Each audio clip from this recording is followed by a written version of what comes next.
we need some outside universal threat to make us recognize this common bound.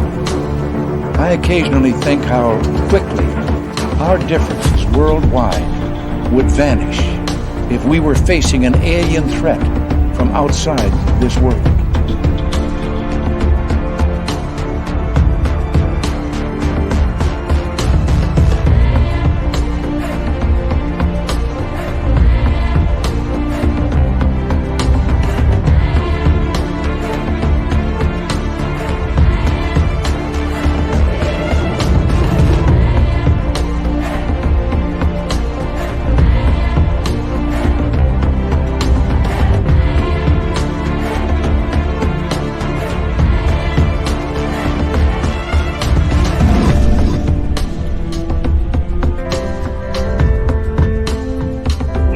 Into the stars tonight.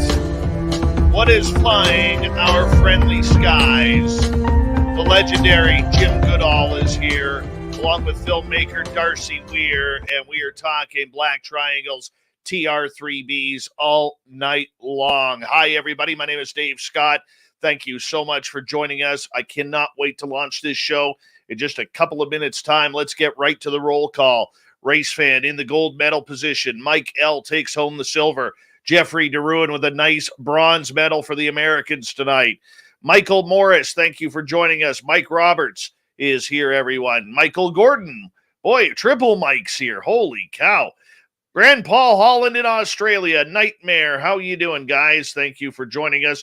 Thurston Howell III is here. Thurston will be signing autographs after the show. Line up to the left of the studio if you don't mind. To the left of the studio. Jim Chambers, Goober Bear, how are you? Thanks for coming on in. J1, it's been a while. Thank you for the congrats on our 15,000 subscribers. And we are pushing hard towards 15,100 as we speak. J1, by the way, will be signing autographs after the show as well. Line up to the right of the studio, to the right. Sunsaver, Mennonite Abe, good to have you here. Thank you for joining us. And there is our good friend, the lovely Tina Smith, Mama Susan, Simon Wales, good to have you all here. The gorgeous Kathy Evans has returned. Todd Purdon, Pedman, how are you? Good to see you, Pedman. Let us roll on. Stunning Samantha Hazelwood Gray is back. Eddie Haskell, ufologist, good to see you guys. Third Rock, welcome to our channel. Thank you for joining us. The gorgeous and talented Kira, good to see you. As we continue on with our roll call here tonight. Who else do we got? Oh, there's Luscious Jewels, $5,900. Good to see you both. Thank you for coming on in. Double Tim, always a pleasure, my friend. The lovely Jenny, how are you? We love you around here. The gorgeous Anne Celine, Sovereign Farts, rip one for us if you don't mind. We would appreciate it. Jojo Bone and his masterful goatee have returned. All right, let's continue on here. Our man Millennium, good to see you, buddy. Thanks for coming on in. Diesel Girl looking lovely tonight. And who else do we have here? We have the gorgeous Thin Lizzie Borden. And who else is joining Thin Lizzie tonight? Let's see here. Well, the next name on the list will be Noble Patrick. Noble Patrick, good to have you here. Let's move on. Downshift, Ian McFadden, Magnus Zerum. Nice to see you all here. And let's see who else is coming on in. Richard Elmore is here. The Richard Elmore. Lord Ludacris, what's going on? Surprised you're here. Thank you for joining us. All right, who else do we have? Vintage Beard, nice to see you. Kevin, how's it going, buddy? And there's my man, Bigfoot Michigan Rob, who will be filling in for World Bigfoot Radio's Duke Sullivan on the Bigfoot Report later on tonight, as the Duke had an emergency in his family, so he had to take care of that. Project Blue Book, nice to see you here. Thank you for coming on in. Doug Shelby is here. The Doug Shelby. Jose, what's going on? Thanks for coming on in. And there's Susan Roxvold. Thank you for joining us. And let's see who else we got here. Oh, there's the little signal I get to start the radio side of everything. And Steve Wolf, nice to see you. Mr. Lurks-a-Lot, thank you for joining us. And who else? Papa Willie, always a pleasure to have the bodyguard here. Nicola, good to see you. Apollo 11, the gorgeous Jan, how are you? The stunning Cosmic Fleur has returned home. All right, who else we have here as we're running out of time on the roll call. Jeff Steve Garvey, he'll hit a home run for you. Travis DeLuca, where you been hiding? Good to have you back. And let's see here. Susan Go, nice to have you here. Michael Gutierrez, thanks for coming on in. And the Jordan Heath, how you doing? Welcome to our channel. Thank you for coming on in. And SJ, good to see you, buddy. Bob Perkins, nice to have you here. And let's see here. Who's this? Parts Unknown, the Mass President. What's going on? Thanks for joining us. Really appreciate it. All right. We got about 30 seconds here. The gorgeous Pinzer Flactum has returned. Stevie Franchise, good to see you. And anybody else? The Quick, always a pleasure. Phil Minervino, good to see you. Super Chat is open. It is a great way to support what we do on this show on a nightly basis. Remember, we also have the website where we have all of our swag to hang out. And hey, gorgeous Larry, Peppa H, good to see you guys. Boz Monster, thanks for coming on in. Horns up.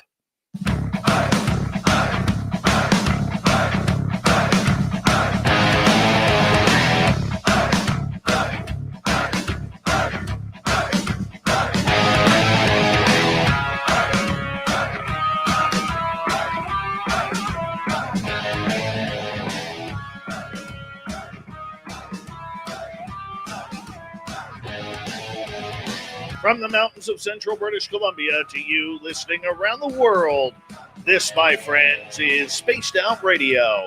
I am your host, Dave Scott, sitting in the captain's chair of SOR headquarters. We welcome you to tonight's show on our terrestrial affiliates around North America, digitally on TalkStream Live, Revolution Radio, and KPNL. All of our archives are free. Join us at youtube.com/Spaced Out Radio. Do us a favor, hit that subscribe button. You can follow us on Twitter at Spaced Out Radio, Instagram at Spaced Out Radio Show, and now on TikTok at Spaced Out Radio. Our website, spacedoutradio.com. We have a plethora of features for you. Rock out to Bumblefoot, read Shirky Poo's Newswire, and check out our swag as well. Tonight's show is brought to you by Chive Charities. Help make the world 10% happier by visiting Chive Charities today. You can find them on our website. We got a great show for you tonight as we head into the stars, looking for them elusive TR3-B'S, Darcy Weir, independent filmmaker, and the legendary James Goodall are here with us. We'll bring them in momentarily. Then in hour number 3, we're going to go to the swamp for another great story from Swamp Dweller. Bigfoot Michigan Rob fills in on the Bigfoot Report. And we got Shirky Poo's news and the thought of the day. Tonight, we talk a little bit about what is flying in our skies. Where does it come from? Where do they go? Where do they land? Are they ours or are they theirs? And who are they? Darcy Weir is a Canadian independent filmmaker, good guy from the Vancouver area, now living in Mexico because, well, let's just face it, it's nicer in Mexico at this time of year, has brought out a really awesome new documentary film called TR3-B. And when you go into the aviation side of everything, there's only one man you need to talk to, and that is Jim Goodall. Yes, the legendary aviation author is here with us tonight as we discuss this really weird phenomena of the black triangles. Darcy Weir, Jim Goodall, welcome to Spaced Out Radio tonight. How are you guys? What's up? Delighted to be here. Yeah, I'm good. How about you, Jim? I've never been better. I always look forward to talking with Dave and Spaced Out Radio. Let's get spaced out. Let's do it. Let's do it. Gentlemen, you know, we got 2 hours. Everybody kind of knows who you are. So I'm going to kind of skip the introductions here as we normally do on the show and get right into it. TR3-B'S, Darcy.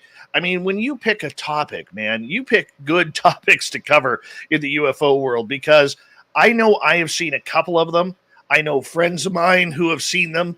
And I'll tell you, these are the one spaceship, UFO, UAP, whatever you want to call them, that really seem to trigger people, man. Yeah. I think UFOs of any kind, whether it's a TR3-B or a ET craft, if you believe it, will trigger most people.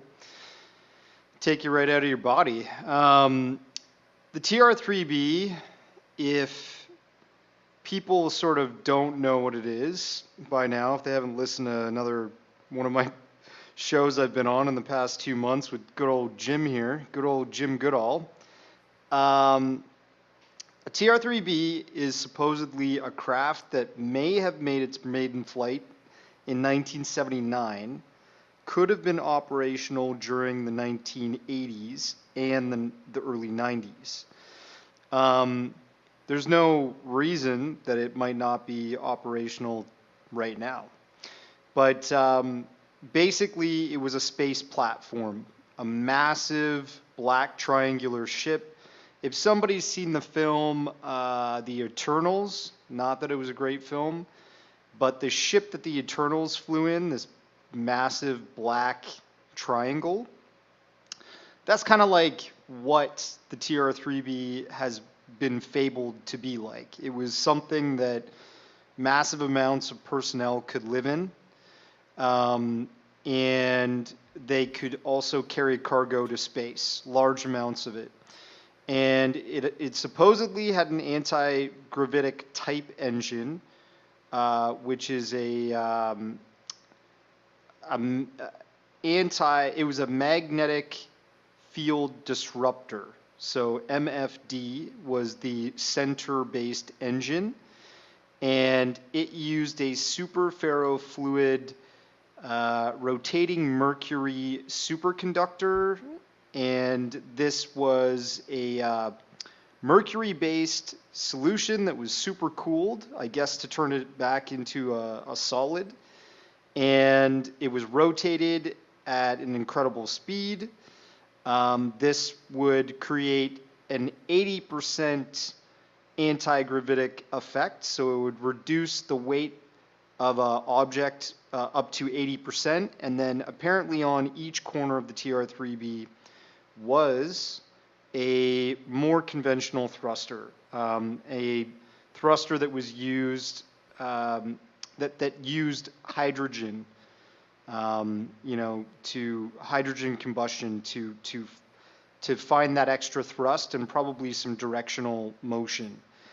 And so, yeah, that is what the story is for the TR3-B. What people have been seeing since then could be anything, really. The story of the TR3-B is, a big one, and it got blown up in the late 90s by Edgar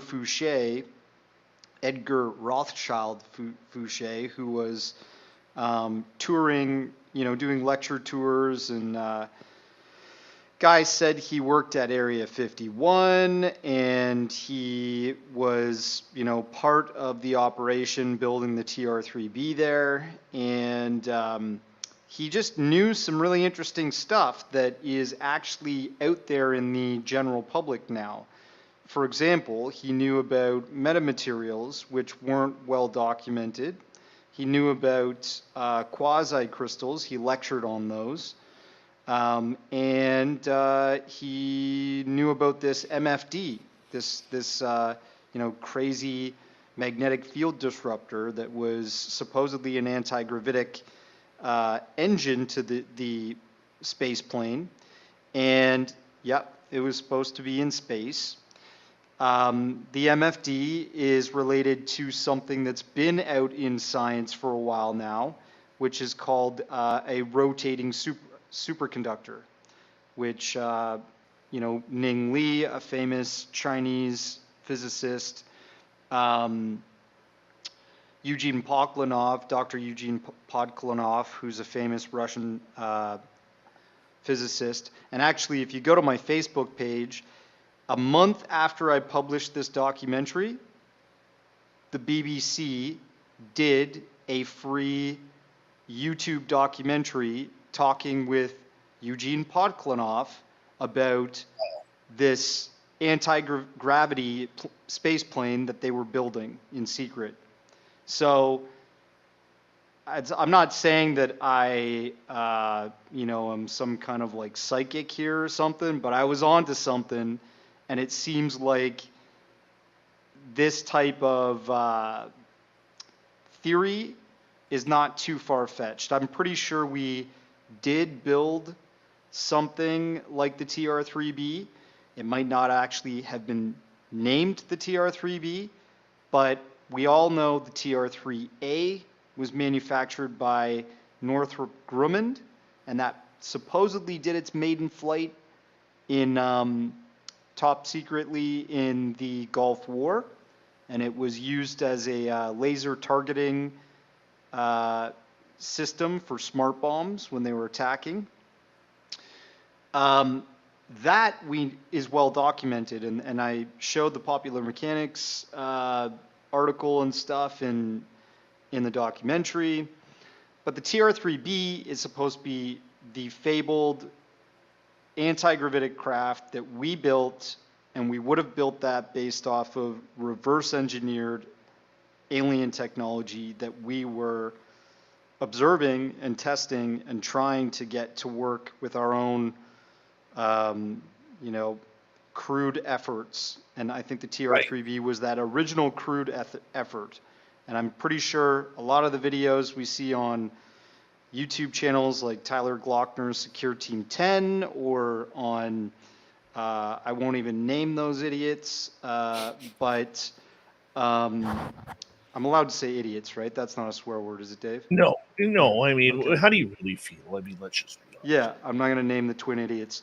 But, if you see those flying triangles, I bet you anything, they're actually something that is an evolved version of the TR3-B. They're, borrowing the same sort of form and function and advanced technology that we were testing in the black. And, they're still out there. I've got lots of footage showing these things in space. I think that they are active still, and I think there have been possibly either autonomous drone-like missions with black craft that go into space, or maybe there have been manned missions, but that is super hush-hush, and we may never know. I want to bring Jim Goodall in here. For people who do not know, he is the leading civilian and probably the most knowledgeable civilian on the SR-71 and the A-12 Oxcart aircraft that flew secretly for a few decades, and he is also known as the first civilian to ever capture a picture of an F-117 stealth fighter. Black Ops aircraft are his specialty. And Jim, thank you so much for coming on in. It is always a pleasure when you are on our airwaves. I'm always delighted to talk with you. You're one of my favorite guys. Yeah, so. You're getting your check later, but thank you. Yeah. Don't I? I want to ask you, my friend. Sure. When you hear of these TR3-Bs, you were good friends with Ben Rich back in the 90s. You have your fingers in the pulse on a lot of black projects, and I know from conversations you and I have had privately that there are times when some special people may even come up to you and say, "Hey, what do you know about this?" I mean, this is a plane or an aircraft or a UFO that people have seen all over the United States, all over Canada. In fact, the lower mainland of British Columbia, from Vancouver all the way to Hope, seems to be a hotbed for black triangle sightings. I mean, what do you think this is? I mean, Lockheed Skunk Works, and they call Air Force Plant 42 in Palmdale their home now. They moved out of Burbank. They haven't been sitting idly by. There's 4,500 to 6,500 people at Palmdale at their facility Monday through Friday, and they're not building replacement panels for the F-35 or the F-22 or even the still flying F-117. And anything, now when they announced the existence of my favorite airplane, the A-12, it had been retired for 20 years. Anything that we're going to see, anything that's rolled out as, oh, this is the leading edge, state of the art, it's probably 15 to 20-year-old technology, and we're working on something much better. I mean, they're already saying that there's a sixth generation prototype fighter flying out of Area 51. Now, maybe when the group is in Vegas, we can get a view, maybe. of something like that. But things, I mean, nothing is static. It's you're either moving forward or you're moving backwards. And the Skunk Works has never been accused of not being at the leading edge of the spear. I mean, they're the tip of the spear. They're the ones who develop things in record time that people say can't be done. I mean, the P-80, first operational jet fighter, 143 days from signing a contract to first flight.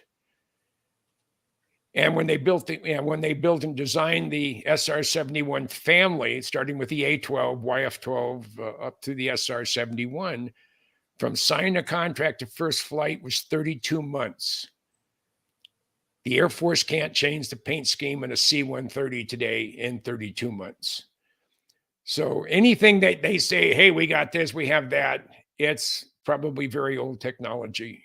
And we're dealing with something more spectacular and more out of this world, literally.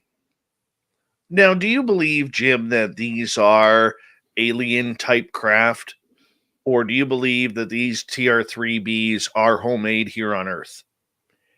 They have all the appearance of being a terrestrial built craft, something that was built here in the good old United States. Maybe even some help from the Canadians, but I don't know. Is that right, Darcy? So, I mean, it's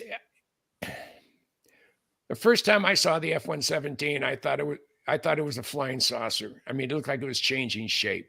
The first time I saw a blackbird, I was 18 years old. It was March 10th, 1964. That thing was so far beyond what I had ever imagined, and I have a pretty wild imagination. So what you see in the skies tonight, what you may see in the skies during the day, if it doesn't look like anything you've seen before, you can't recognize it, it doesn't mean it's alien. It could be something that's flying out of Area 51. And I've been told there is at least one other location now. I haven't been able to find it. But it's supposedly in the extreme northeast corner of Nevada. There's a new super secret base. Tonopah Test Range. When we go out to the fence line on our Sunday trip in April, we'll also go to the fence line at Tonopah Test Range and be able to see the whole facility down there. So the answer is we haven't been sitting still. Technology doesn't just, you go to a certain point and you stop. No, you keep pushing the envelope. So what you see more than likely is man-made, but all it takes is one that isn't. And I believe, well, first of all, I believe Bob Lazar. I've known him forever. And I also believe astronauts. There's a new thing just came out. I think it's Neil Armstrong's son was saying that when his dad was on the moon, said they were being watched by non-humans, little gray men, I guess. He didn't describe the occupants, but he said their craft and their hardware was so far superior to us. It was like equating the Wright brothers flyer that they flew in 1903 to the SR-71. Yeah, or the space shuttle. I mean, it's just quantum leaps in technology. Yes, very much so. Well, gentlemen, we have 5 minutes before we go to break here at the bottom of the hour. Darcy Weir and Jim Goodall are here talking about their latest documentary, Secret Space UFOs, Rise of the TR3-B. And Darcy, I want to ask you about this because, the TR3-B always seems very ominous in the UFO world. We don't know if it's human. We can only assume. We don't know if it's from space or if the aliens have some and we have some and it's shared technology or reverse engineered technology. I mean, how did you get hyped up on this program to do this documentary? Well, I got hyped up to do it because no one had done a sort of thorough job investigating the lore of the TR3B.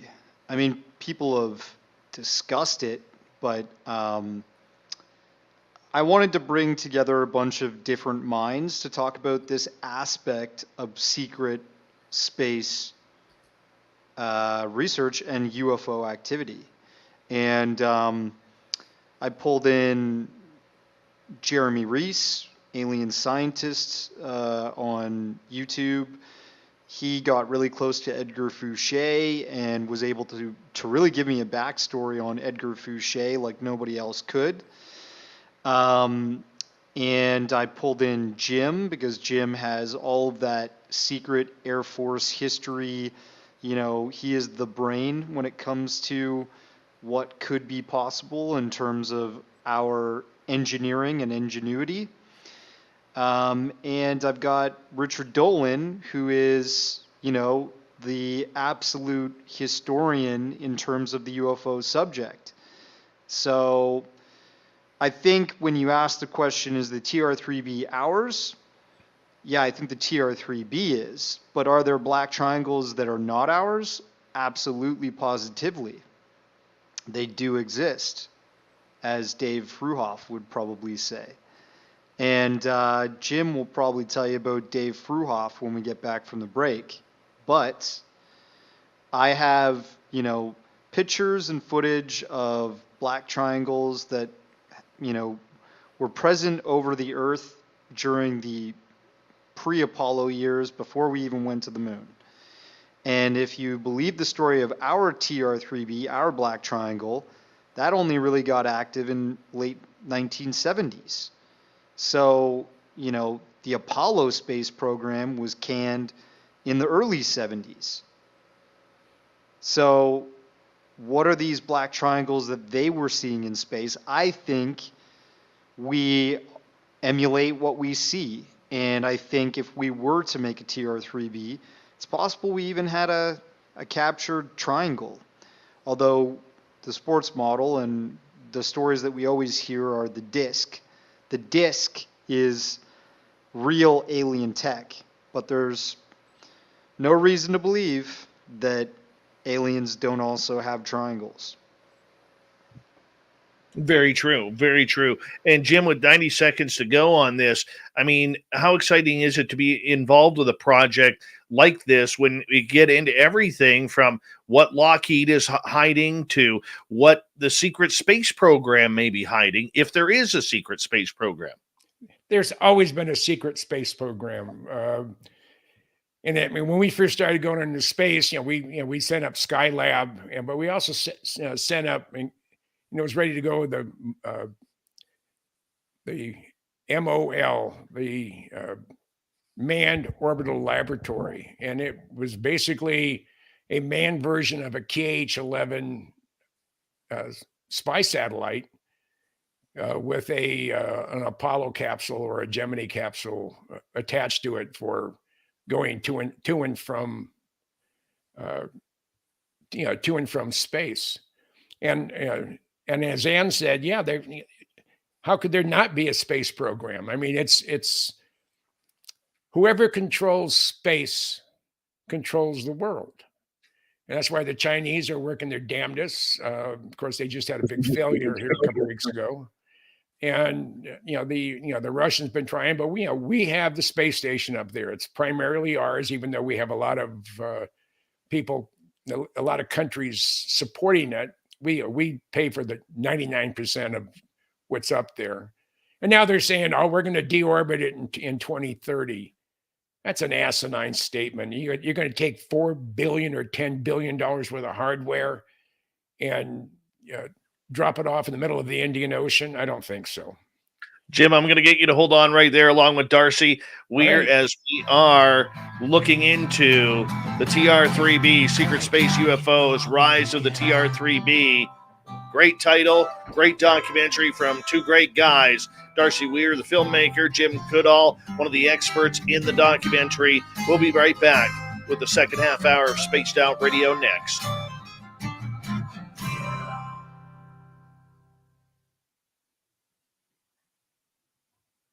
right, guys, remember our YouTube audience can hear us. Oh, Darcy, no. you want me to pull this up? Yeah, pull it up. We'll do that while we're on the break, or do you want to talk about when we get back? We'll save that for the show. Okay. We'll save that for the show. Sure. So, Sure. That'll be a fun one. That'll be Yeah. real secret space history right there. You know You what? know- One thing. Darcy, you've indicated that the TR3-B may have flown in Desert Storm. And No. The TR3A. okay, TR3A flew in the Gulf War. because I know a soldier who actually saw one in Iraq in the first Gulf War. No right, way. okay, Yeah, believe it or not, Darcy, the guy who held that conference where you and I met, him. Is the soldier. Crazy, really? Yeah, he saw it. His entire unit. That's awesome. Well, I didn't know that. You should put me in touch. Does he have any pictures or video? Unfortunately, no, because they were in kind of in a. He was a medic, Oh, wow. and they was right in the combat zone, right? Incredible. Yeah.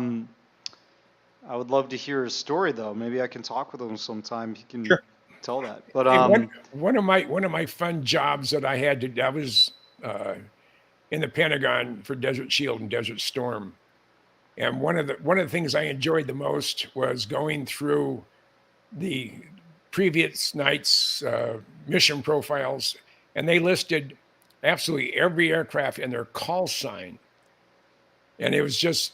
And every message that went to and from CENTCOM, I had a chance to read. And in fact, I had to read it and pull out anything that pertained to the Army or the Air National Guard.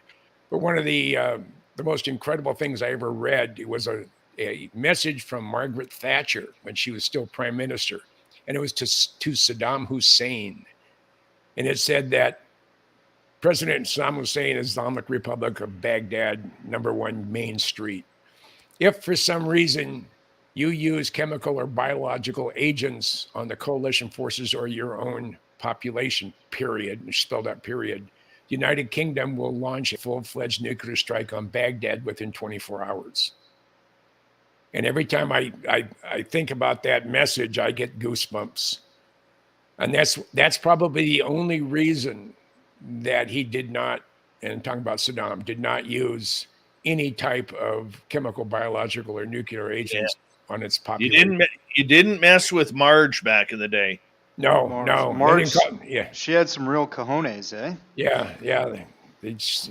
Yes, she did. She was incredible. That's what England could. Well, actually, Canada could use someone like Margaret Thatcher right now. I like Trudeau.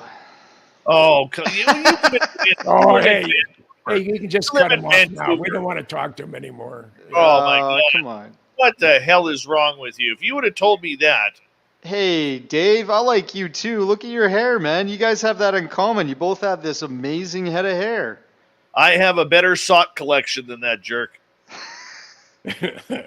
All right, I'll stop comparing you. Every time somebody mentions, call him Sock Boy, I sit there and say, hey, the socks are innocent. The socks are innocent. The sock boy. The sock boy. I think it looks fantastic on him. How many more years do we have of Trudeau regime? Well, it all depends. We're in a minority government. I mean, he could get ousted at any time. I don't think he survives this. Really? I don't see how he could. His own party started. There's members of his own party starting to turn on him today.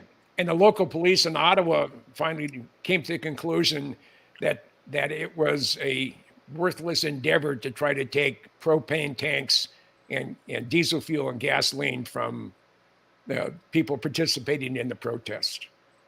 Yeah, did you see what we did to retaliate? This is how you guys in America, you go burn down buildings and you No. That is the left that burns down buildings. Well, whatever. It's still an American tradition, much like the 4th of July. Okay, but up here, what we do when we get shut down at one part of the protest, we all go to Canadian Tire and buy jerry cans. So that way the police can't check every jerry can as they're walking around to see which one has diesel fuel in it and which ones don't. So if you go look at the footage today, you'll see jerry cans all over the place. What were they doing with diesel fuel? Sorry, I'm kind of missing Well, this part of the story. the Ottawa police were shutting down people delivering diesel fuel to the trucks that are parked there. Oh, those big old truckers. Yeah, okay, that makes sense. Hold on one Nice. second, guys. Hi, gorgeous Avi May. Tits McGee is here, everyone, filling in for the vacationing Veronica Corningstone. The lovely Lisa Bartoloni has returned. Nucker, good to see you. Here we go, guys. Here we go.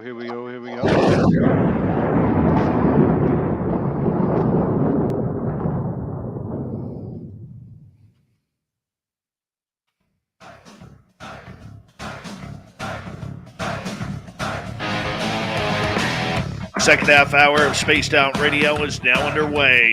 My name is Dave Scott. Thank you so much for joining us. We really do appreciate it. Want to remind you that if you missed portions of this show or others, check out our free archives at youtube.com/Spaced Out Radio. Do old Davey the favor, hit that subscribe button. Our website is spacedoutradio.com. We have a plethora of features for you.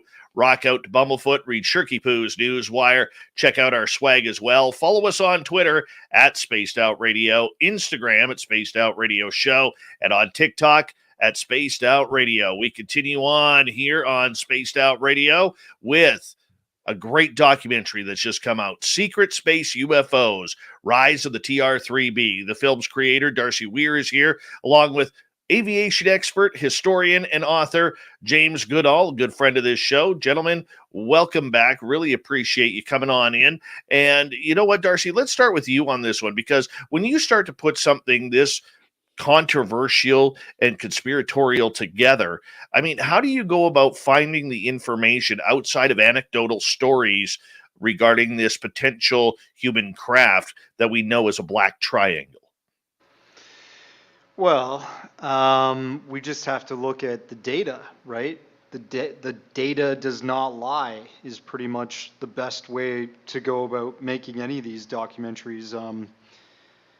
I looked at evidence in the public that we've been producing triangular crafts, and I started building a case around that. And, we kind of went back to the YB-49, which is the first rocket-propelled jet engine flying boomerang, pretty much. And this came out in 1948. So that was built by Northrop Grumman. And there's always two big companies that constantly get rumored about throughout the UFO community as being behind some kind of UFO activity. And those are Lockheed Martin Skunk Works and Northrop Grumman. Lockheed Martin Skunk Works has built the B-2 bomber, the Have Blue, the F-117, and all kinds of other triangular craft. Those are all based off of jet fuel, but if we just use a little bit of imagination, I mean, in 2009, or was it 2008, the Navy filed a patent for an anti-gravitic black triangle. You can look that up. It's out there. Just Google it. The patent is there. I included it in the documentary. That is not a TR3-B, but it looks so much like what people have been seeing for years. So it seems that we've been building stuff, and many different, probably enemy nations like Russia, well, let's not call them enemies, many other competing nations like Russia and China have probably been trying to build their own black triangles. And maybe some of the stuff we have seen has been that. But I think once you build or collect a bunch of data that is very historical and anchored in fact, then you can start talking to people. And I wanted to talk to Jim Jim is a wealth of knowledge on the reality of a secret space program, on the reality of a aerospace secrecy program. And then, I had Jack Casher in the doc. Dr. Jack Casher worked for NASA, and he saw a lot of evidence that UFOs were buzzing around in space around the planet. And he wrote a physics paper based off of this. And he was very interested in this, but NASA shut him down every move he made to prove it as something legitimate. And yeah, I interview even Tyler Glockner, who's, a massive speculator and researcher on the secrecy of UFOs and secret space activity.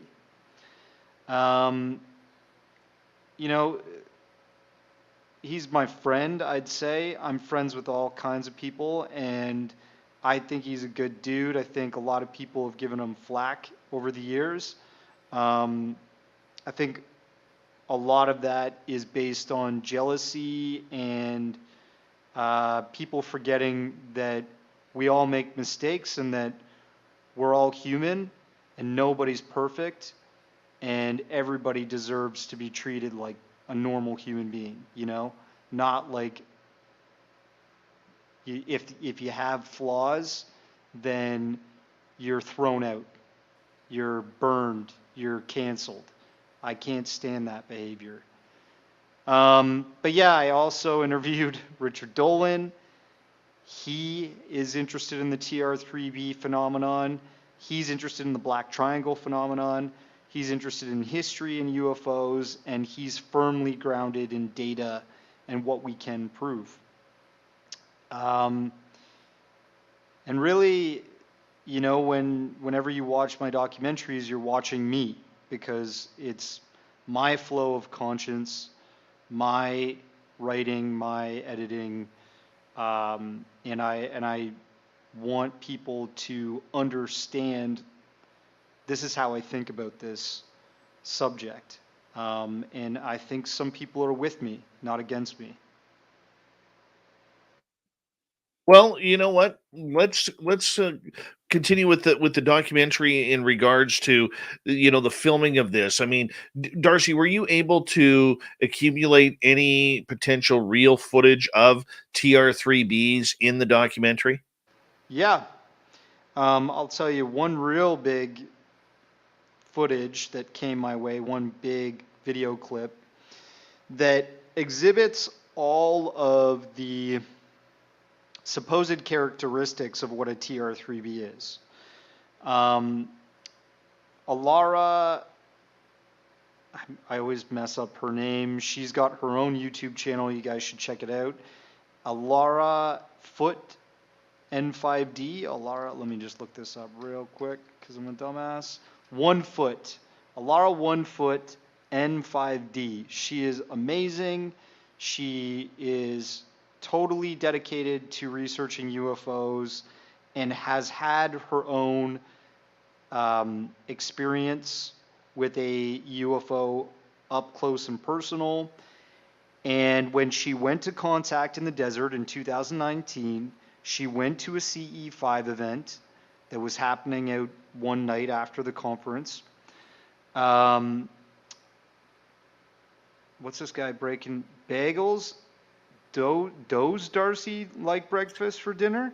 Yes, of course I does like it. But I'd have eggs Benny, man. Eggs Benny all the way. Benedict, sorry. You were an ill man eating breakfast for dinner. Let me get back to this story. So Alara went to Contact in the Desert, and she went to this outdoor event where they were all trying to summon UFOs or have some kind of contact. And when they were out there, they looked up above the field, and there were all these really strange, trippy, what looked like butterfly UFOs. Kind of like that little logo, spaced out radio on the top right there. But these butterfly UFOs were flying overhead, and people were totally freaking out. They thought it was amazing. For whatever reason, Alara was kind of not into it anymore. She said there was a military presence, which was really strange. And she went back to her car, drove back to the hotel she was staying at down the road.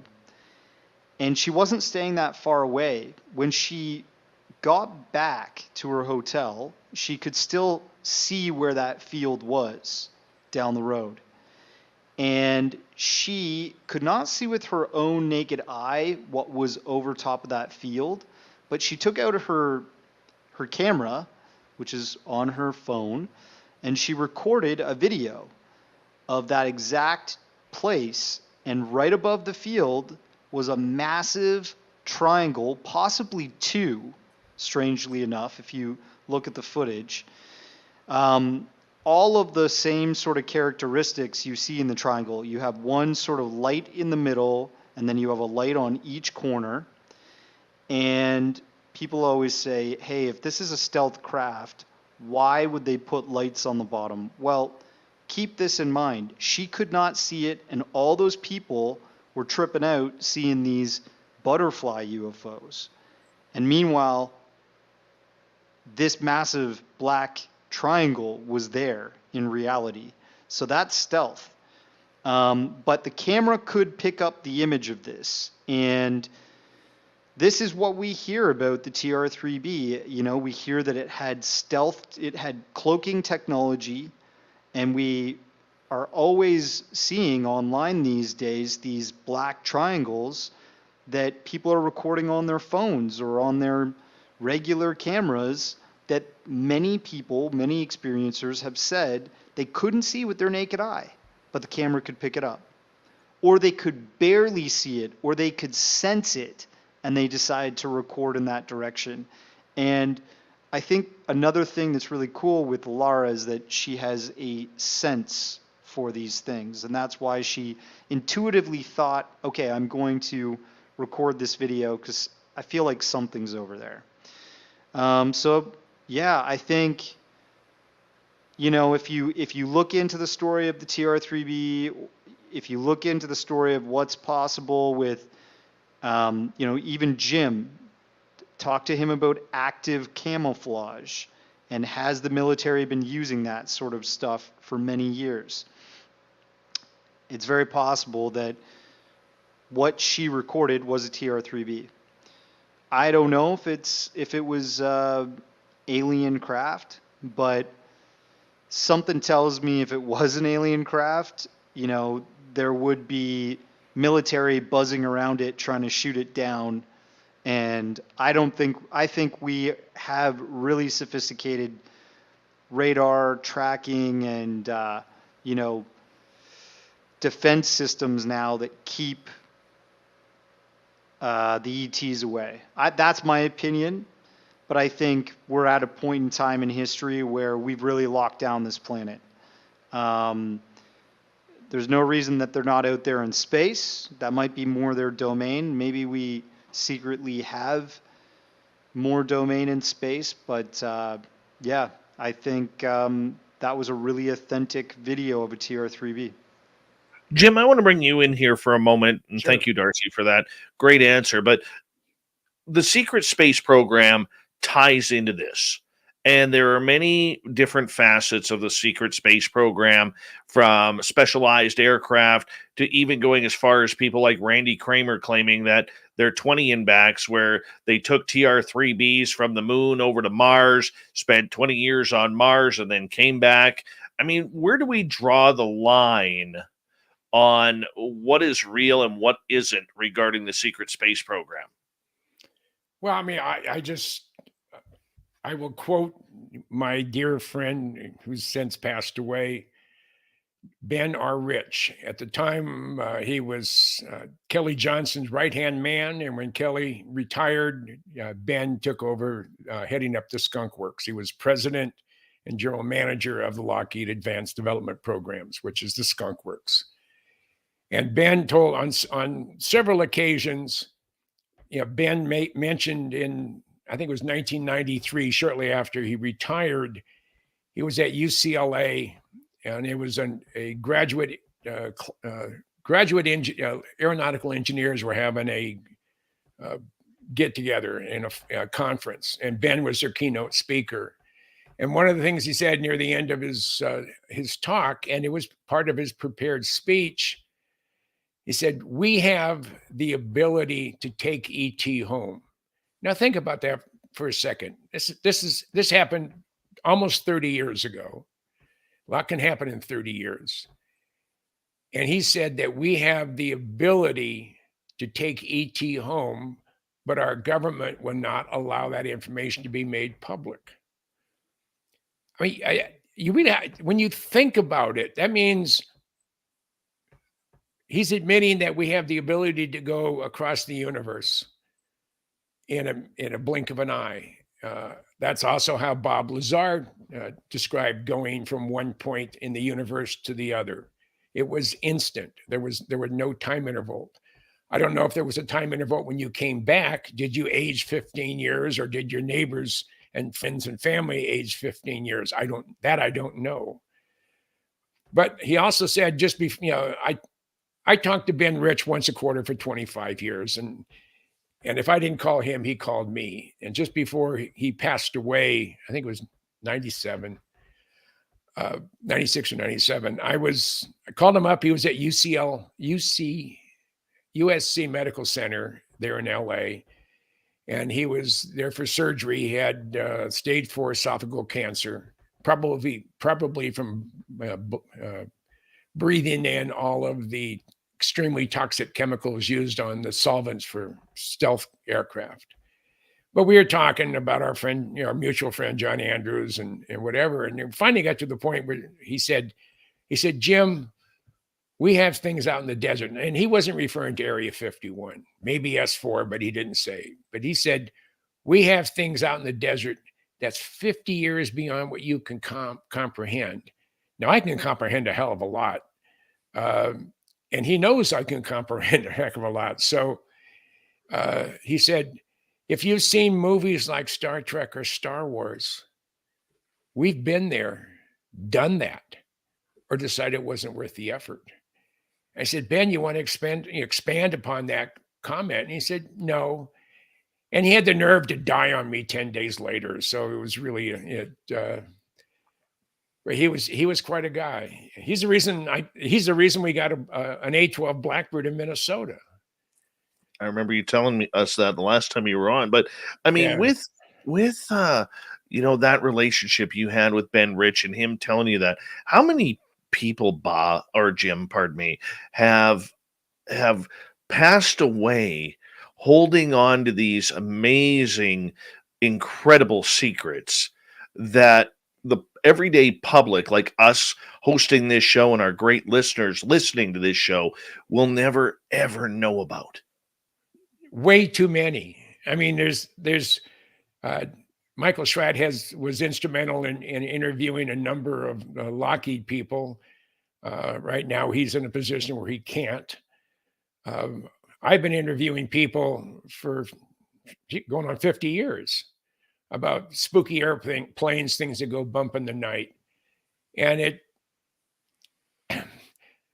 probably the best story of first-person experience. I mentioned, I think Darcy mentioned earlier in the first segment, was Dave Fruhoff. And Dave was a retired lieutenant colonel from the United States Air Force. He flew the SR-71 for 5 years. And in late 72, early 73, while flying out of Kadena, Okinawa, it's a Detachment 1 of the 9th Strategic Reconnaissance Wing, he was flying a night training mission over the far Western Pacific. And he was flying at Mach 2.7 at about 78,000 feet. And like I've said before, that's a sweet spot for the Blackbird. It's really, really fuel efficient at that speed, more so than going subsonic. And you don't thermally stress any of the systems on the airplane because the airplane heats up when you go above Mach 3. And just from friction and solar heating, the coldest place on the airplane is the windshield, and it's 475 degrees Fahrenheit. And the hottest place on the airplane is the inlets, lips, and the leading edge of the rudders. And that can get up to 1,100 degrees Fahrenheit. And it's just, so at Mach 2.7, you don't have to worry about thermally stressing the systems. At about 11:30 at night, 3/4 moon off to his left, and he gets a glint of something metallic 5 or 6 miles off to his right, 6,000 to 7,000 feet above him. And he thought maybe it was another SR-71. So he gets on secure voice and he calls the command post at Kadena and asks, "Dad, do we have another bird up?" And they basically told him, "Hey, you were in the briefing. You're the only one up there." He said, "No, I'm not. I have company." So he advanced the throttles and he did about a 10-degree bank as he's climbing. And about that time, his backseater said, "Hey, Dave," he said, "we have company." He said, "Yeah, I'm going to go take a closer look." And he said when he got to, he figured he was still a couple thousand feet below it and still a mile or two away from it. And he was hoping to get a shape of this object from blocking out the stars. But with his faceplate and the reflection inside the cockpit, he couldn't make out a shape. He said, but it wasn't a disc. It wasn't smooth. It had edges and it was reflective. So it was either metallic or it had a polished or reflective surface on it.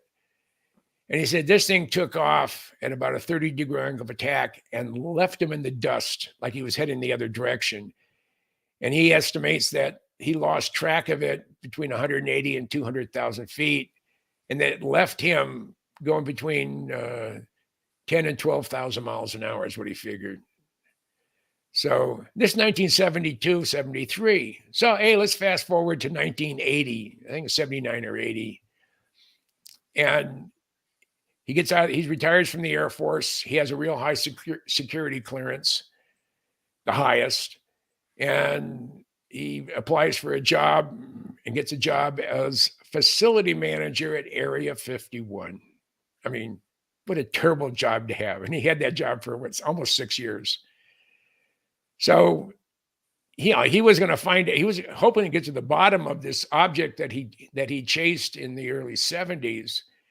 And one thing you don't do in a environment where everything is classified and everything is secret, top secret, or beyond top secret, you don't ask a lot of questions, especially when you first get there, even though you know most everybody in those various programs.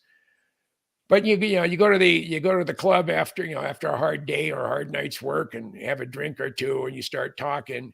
He said about a year after he was there, he started asking questions to the right people. He said, "Do we have something that was flight tested here at Area 51 that could outrun an SR-71 that could fly at 10 or 12,000 miles an hour up above 180, 200,000 feet?" And everybody told him, said, "Well, it wasn't tested here. It wasn't built here." So what was it that he chased? As far as he was concerned, it was an unknown aerial phenomena, better known as a flying saucer or a UFO. And he was talked to and he sort of backed off a little bit, but he was when Bob Lazar came to the forefront, he talked to some people that were still working at Area 51, and a lot of people just refer to it as the test site. Area 51 is sort of verboten verbiage to use in and around in a classified environment. It just makes people real nervous. And my email, the beginning of my email was Area 51. So I had people that from the Skunk Works sharing my email, and the guys at the Skunk Works got a big kick out of it. But no, he could. Jim, I'm going to get you to hold on there. Darcy, you hold on as well. We're through 1 hour of this brand new documentary, Secret Space UFOs, Rise of the TR3-B. James Goodall, Darcy Weir. We're having a great time tonight. We continue on with the excellent conversation that we are having tonight on the legendary Black Triangles.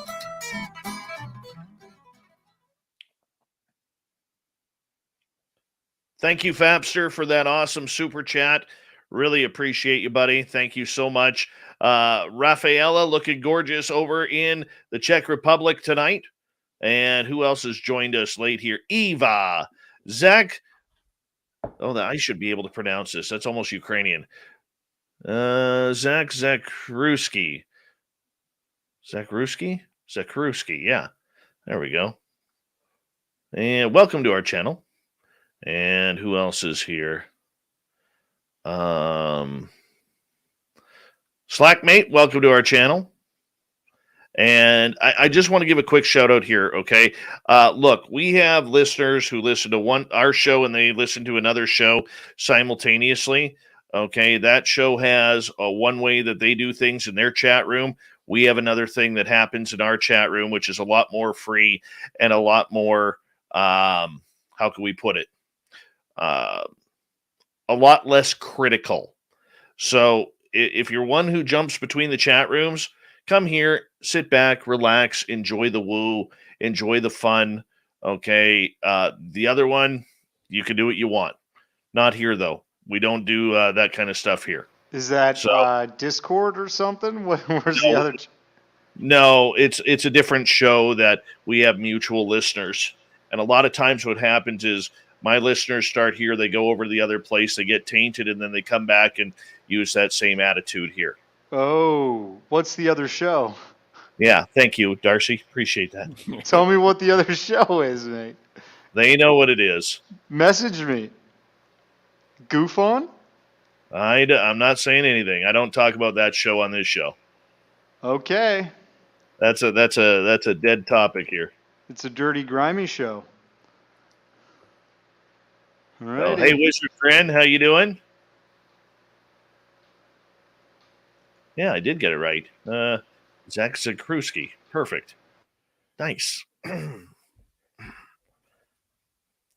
I don't know if she's listening, and she'd probably be listening on YouTube. Oh yeah. But I have a friend that I think if I say her name, she'll probably she probably wet her pants and get all excited. I'll tell you something I've noticed. The most revoltingly vicious people that I've ever seen talk in a chat, literally people that probably when they look at themselves in the mirror, they try and smash it with their fist every day, are the folks that go on the Goof On show. They just are the most ridiculous people I've ever. Darcy, I love you, but I'm not going to get into that conversation here because that just provides fuel for his fodder, and I don't appreciate him or the way he has treated us and the lies he's spinned on us. So I just nip it in the ass right there, buddy. Yeah, well, he's got to pay for what he does, man. It's ridiculous. He promotes hatred and absolute vile behavior in this community. And when I first came to this community, I was going out to UFO Congress. I think the first one I ever went to was 2003. And no one acts like that. People are good people. We all want to get to the bottom of what is true. But when you have to act like that, you have to go after people's personal lives. You have to go after their families. You have to attack them and call them words and just completely destroy them. It's the most disgusting type of behavior I've ever seen. And it's not bully. It's psychopathic, narcissistic, evil bullcrap. And well, I understand, Darcy. I got to cut you off there, man, because I also have YouTube rules that I have to play by, and you know that. It's cool, right? Man. I'm not swearing. I'm not calling anybody. I'm not pulling a goof on here. I'm just telling it straight. I'm saying it because if people are listening to this, you should really give your head a shake if you listen to this guy. He's not good. I hear you. I know we've talked privately about that, and I'm not a fan, but Many of my listeners are, and they jump between both chat rooms, and I can't control who they listen to, and they're free to listen to whomever they want. But on the other side of stuff, I know that we share many of the same opinions, and I'll leave it at that. It's cool. I appreciate, you hearing me out. I know it's frustrating, very frustrating. So we got about 1 minute left. Big thank you to Fapster, Michael, and Lord for the super chats tonight. Very much appreciate it. And that's all good. It's all good. And let's see here. Jim, you doing okay? I'm doing fine. I was just listening to the conversation. So me too. Me too. Yeah, I have run into those same types of people, and I got to the point. I've had some people destroy my character, and I responded. This is when I was the associate curator in Hawaii, and I got a 3-week suspension because of it. They didn't like what I said. Hold on, guys. We got 12 seconds here. Big thank you to all the veterans who are tuning us in, all of our regulars. We love you. Great show so far. We're going to continue it on here in 3 seconds.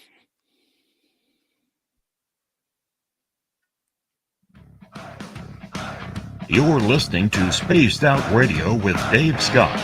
Follow Dave on Twitter at Spaced Out Radio and on Facebook, Spaced Out Radio Show. Hour number 2 of Spaced Out Radio is now underway. My name is Dave Scott. Thank you so much for taking the time to join us. We really do appreciate earning your listening ears wherever you are on this beautiful planet we call Earth. Hi to everyone listening in on our terrestrial affiliates around North America, digitally on TalkStream Live, Revolution Radio, and KPNL. All of our archives are free. Join us at youtube.com/Spaced Out Radio. Do old Davey the favor. Hit that subscribe button. The Desert Clam has set the password for tonight in the SOR Space Travelers Club. Ubiquitit. Ubiquitit is your password. Use it wisely, Space Travelers, as the Clam sets the password each and every night right here on Spaced Out Radio. Our website is spacedoutradio.com. We have a plethora of features for you. Rock out to Bumblefoot, read Shirky Poo's Newswire, check out our swag as well. Follow us on Twitter at Spaced Out Radio, Instagram at Spaced Out Radio Show, and of course on TikTok at Spaced Out Radio.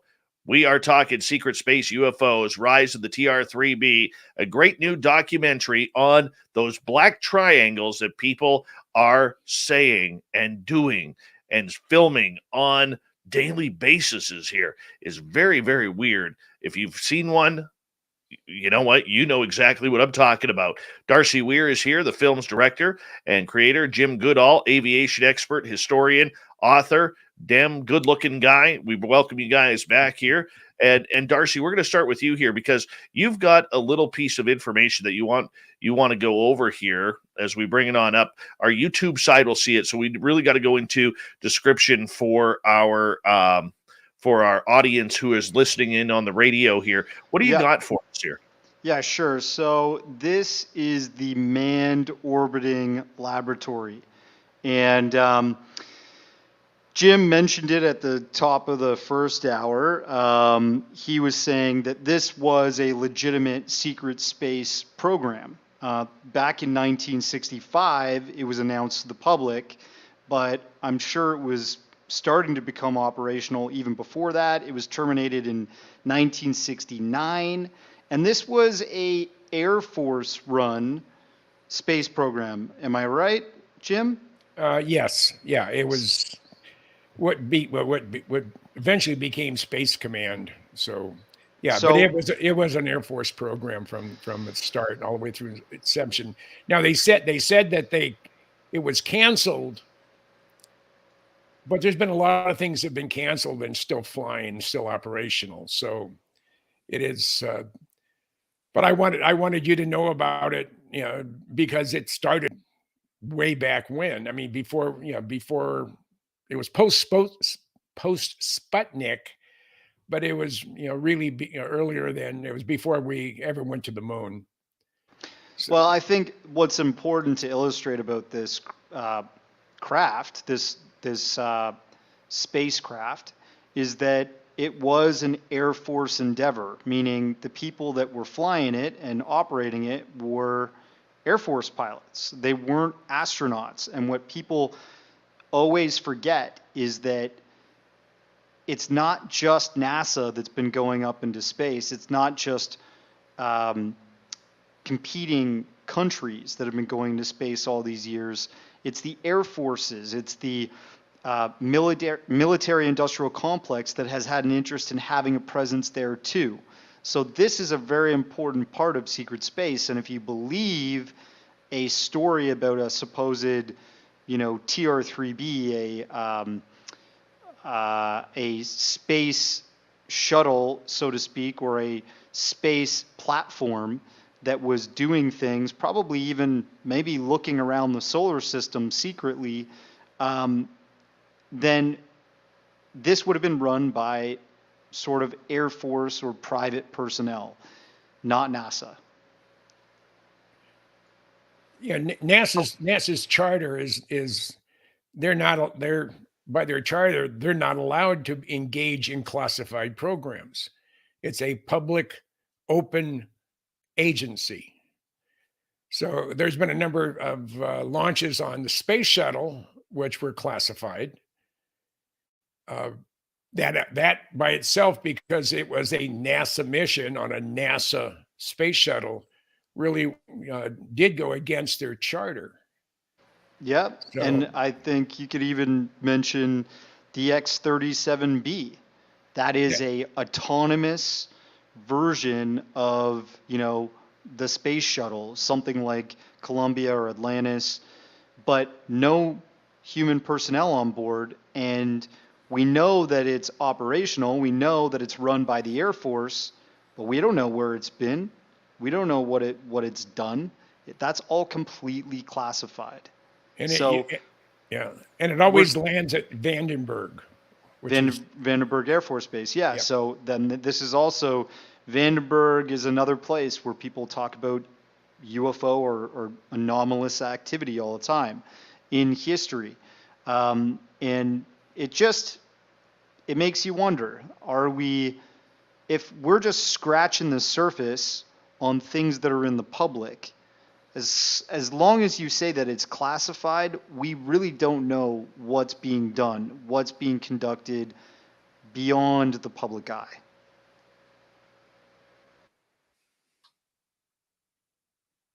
I agree. When you look at this technology, that this manned orbiting laboratory that could be up there or could be not right now, I mean, how does this tie into how it got there? Would that go up on a shuttle? Would that go up on a rocket? Would it go up on one of these TR3-Bs? How would it get there? That's it right there. It was a Titan 3B or a Titan 4C booster, which at the time was the heavy lift rocket for the United States military. Titan 3s and Titan 4s always had the external booster, solid fuel booster on each, strapped to each side. And they were the ones that were designated to literally place into orbit all of your very, very classified, like the KH-11 and KH-12, Big Bird satellites. And this is, it's a fairly good size chunk to put into orbit. So you had to have a very powerful booster to do that. That would be a heavy rocket.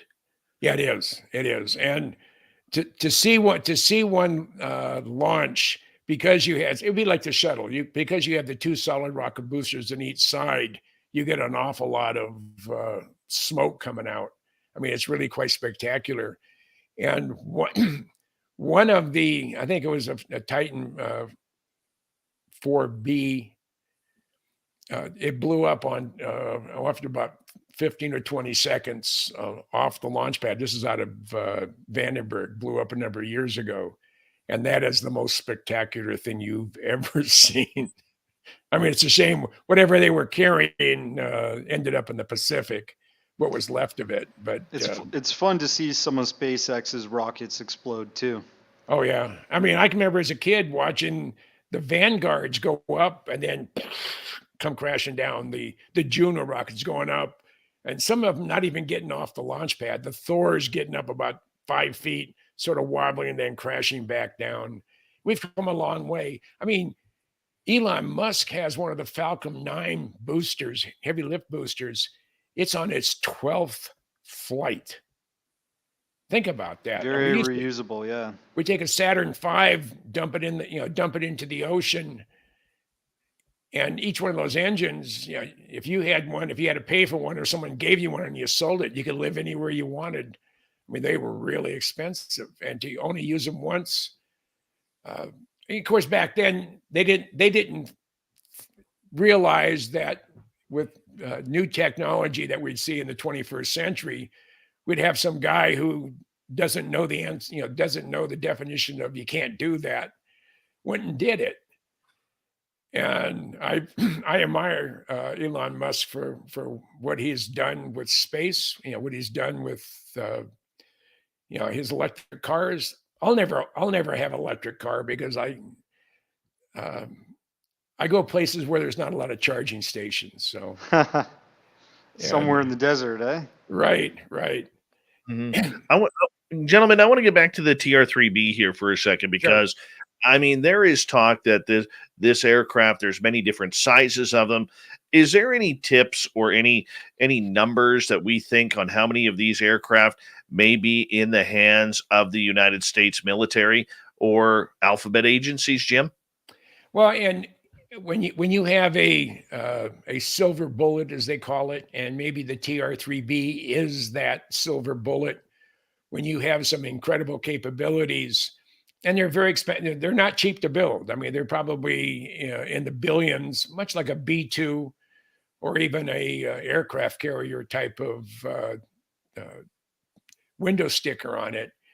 You build enough to have a small fleet, probably 7, maybe 9, because at any given time, 1/3 of your fleet is going to be down for phase dock maintenance, mandatory upgrades. They call them TCTOs in the Air Force, tech order compliance, I think it is, or order. So you have 1/3 of the fleet is always going to be going through depot. 1/3 is your backup, and 1/3 is your primary craft to be using. And it, early on in the in the U-2s, there was a relatively small fleet to begin with. I think the most U-2s ever that were in the air or on the ground at any one time when they were still flying, both the U-2Cs and the U-2Rs/Ss, under 40. So something as complex and as huge as the TR3-B, and something that probably is in the multi-billion dollars to build, that I would say that the fleet is an odd number. It'll be 7, 8, 9 total airframes. I would say, just off the back of that, when people say, well, how the hell is the United States building 7 or 9 of these massive craft that are costing maybe $1 billion, maybe a few billion each? Look at the United States recent defense bill that was signed into effect.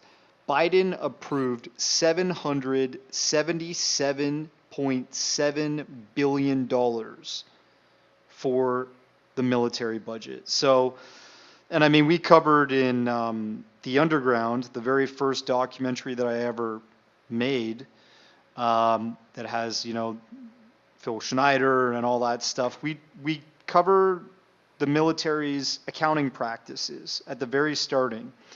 And their accounting practices are such that if they want to write off, let's say $40 million, and they don't want to put on paper what that really was for, they can literally say, we bought $40 million worth of loaves of bread.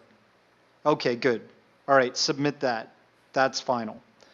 If any citizen in the United States, Canada, UK, you name it, in the free world, did the same sort of thing, we'd be thrown in jail and the key would be thrown away.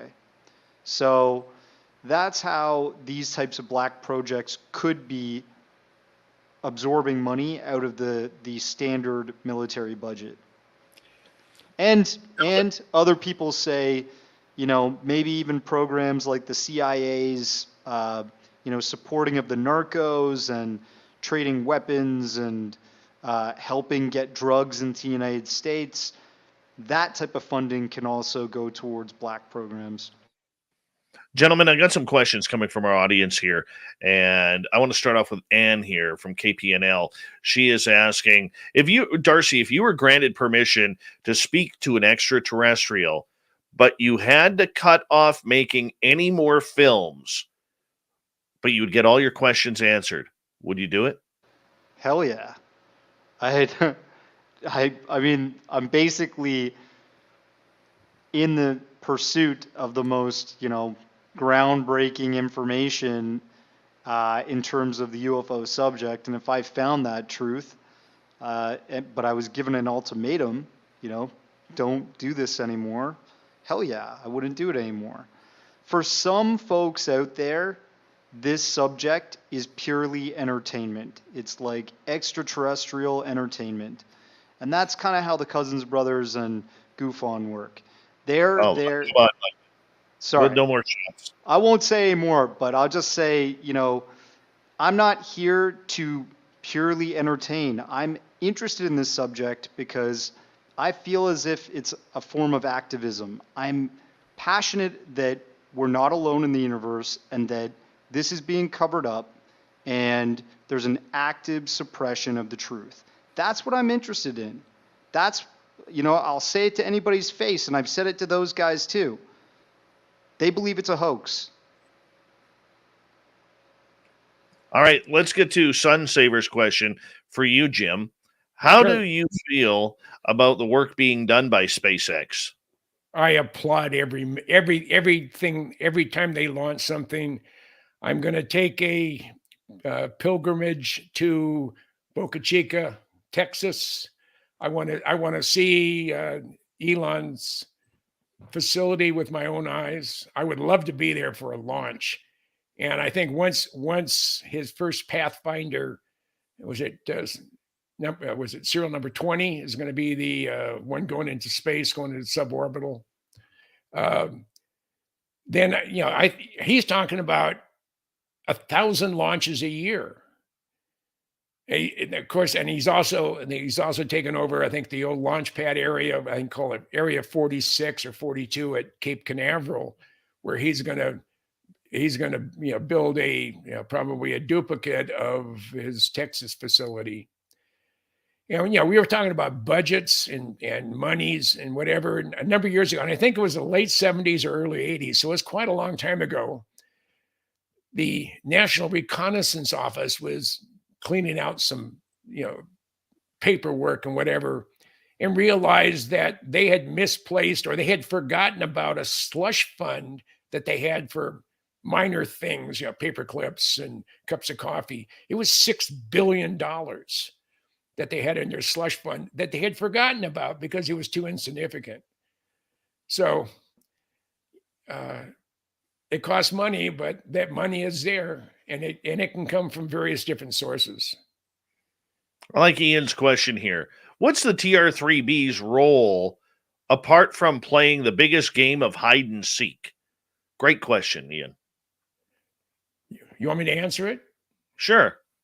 I think it opens our direct and volume access to space. And if it indeed is something that can fly in space and can go to the moon, it can go to Mars really fast,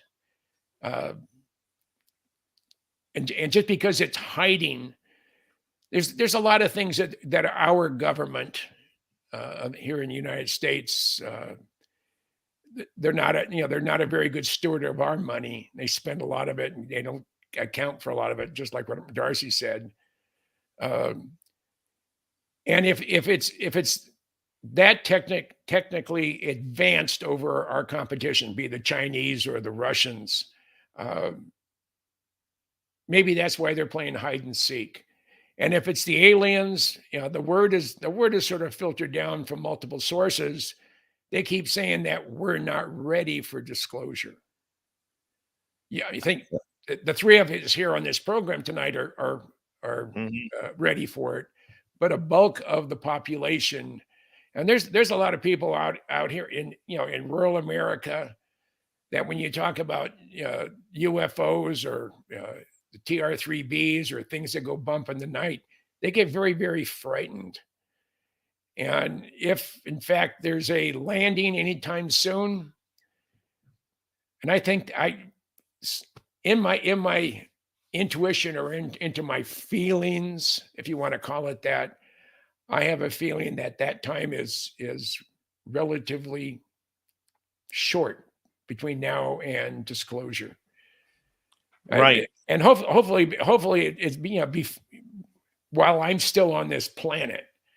And I don't mean I'm going to go to the Mars or the moon. I mean, I'm 70, almost 77. So I figure I have another 20 years to go, maybe 30. But I want to see it. I want to see it happen. I don't, and if it's like Mars attacks, so be it. It'll probably be like the new Keanu Reeves, The Day the Earth Stood Still. That was a little bit more exciting than the original one back in the 50s. All right, Darcy, I'm curious your opinion on that. Where do you think they're hiding these?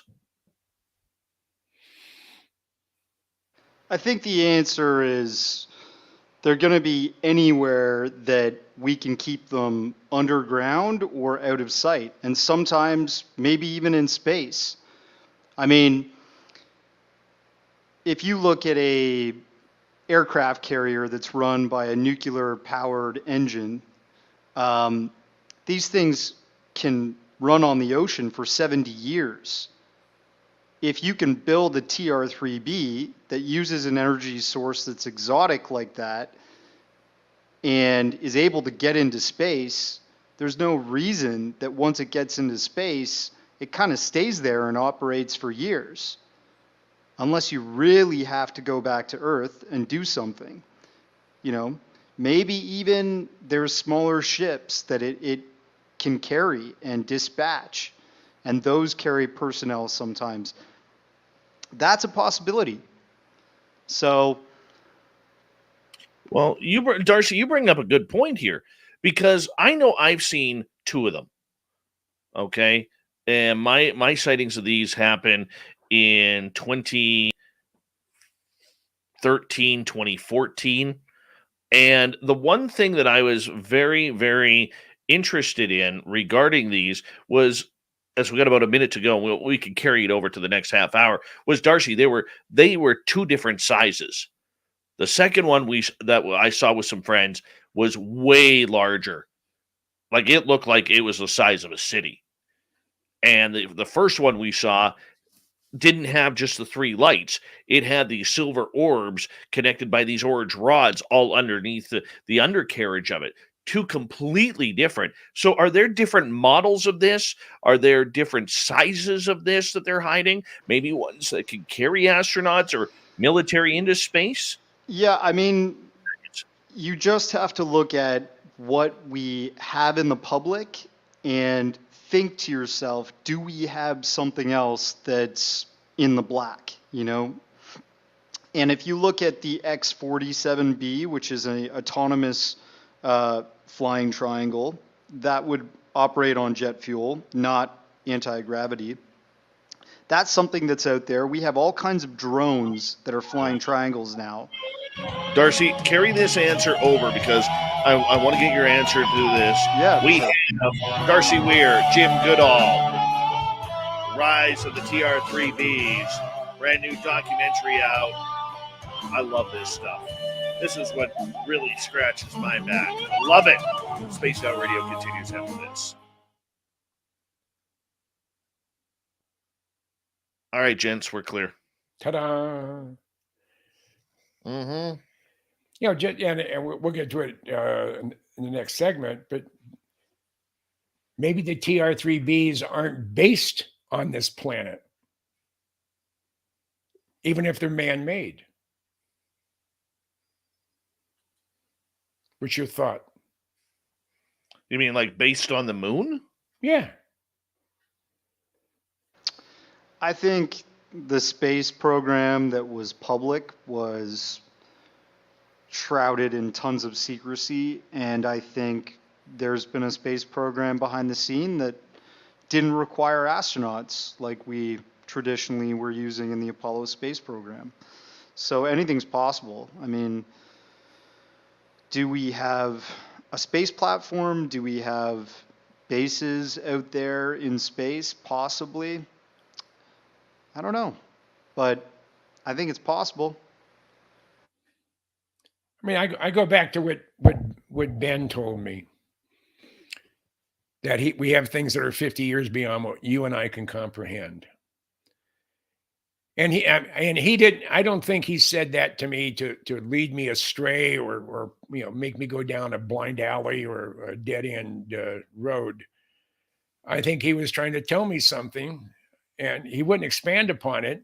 And Ben was very, very famous for that. And he'd just drive the security people absolutely bat crazy. I mean, it's just because he'd throw in a tidbit, and you get the juices going, and it makes you want to go out into the desert and do some digging. Are UFOs at Area 51? I don't think they're at Area 51. S4, yeah. And Dave Fruhoff in a program I was watching last night, they actually, and I won't tell you who it was, because I don't like one of the main characters. But Dave Fruhoff was talking about when he was facility manager, he saw stuff destined for a place called Site 4, which would be S4. So he's aware of the terminology of S4. I had another friend, he was one of the first enlisted guys on the F-117 program. On a down day, they were rewiring or doing something on the 117s. And he was out with a Humvee with a couple of other guys, and they went all the way around the Papoose Range, and they're on Papoose Lake, dry lake bed. And he said out of nowhere came a half a dozen guys in black utilities sporting M16s. And they asked what you were doing there. Let me see some ID. You don't belong here. Get the hell out of here. And they did. He didn't think anything of it other than the fact that maybe, and he was, and he's not a UFO guy, but he like me, he feels that we're not alone. There's just too much stuff out there saying that we've been visited. So, and then the reaction that people in power have of Bob Lazar. I mean, I've told you about the when I had my communication with a 2-star admiral because of Bob's W-2. There's just too many things pointing to the fact that UFOs are real and they're here, and I don't believe there are any threat to us. If they were, we would have known it already. Yeah, maybe the aliens want to destroy the world, so they put Trudeau in Ottawa and Biden in DC. I don't know, but it's something we have to take in consideration. Well, you know what? It's something that is very interesting indeed in the way things are being played out. And if this aircraft has been under United States control for 50, 60 years, I mean, it would be unimaginable for many of us, Jim, to even know what else is out there. But I'm going to get you guys to hold on. Darcy, we're going to start with you, on that question again that I had asked right before the break. Want to say a big thank you to Thomas, Michael ×2, Apollo 3rd, Slappy, Fap, Lord, and for the amazing super chats tonight. And we are really appreciative of the love and support that we get nightly from all of you on this show. Big thank you to all the veterans who have tuned us on in, and we are very thankful. So here we go, guys.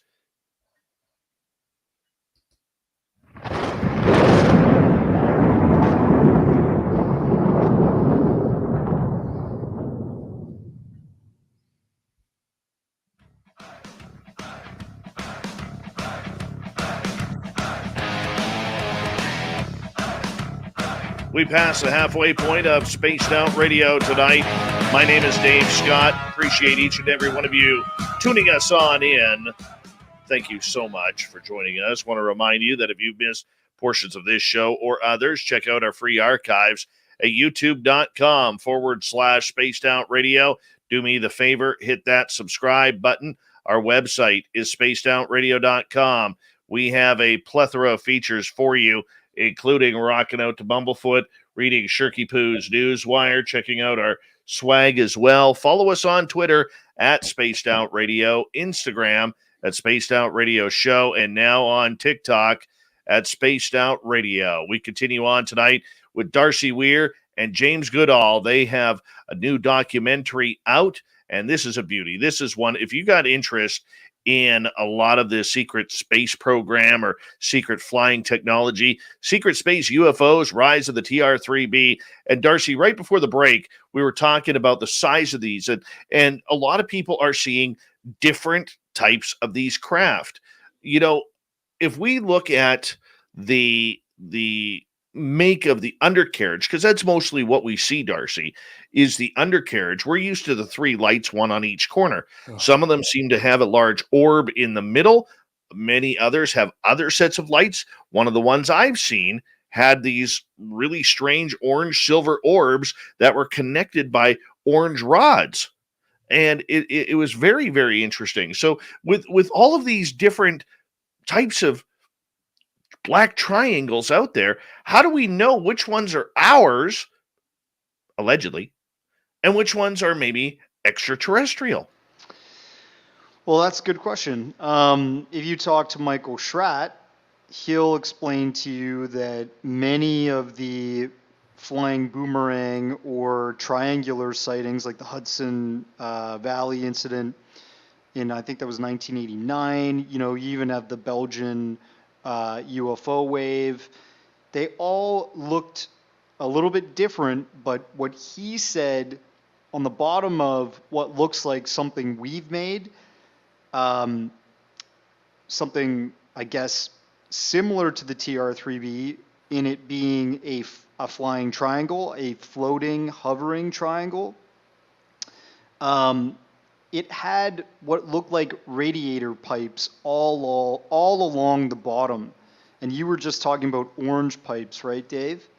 Yeah. So that, if you look on the back of a refrigerator, you're looking at a cooling system, right? And that's the exposed part of the refrigerator that no one really looks at.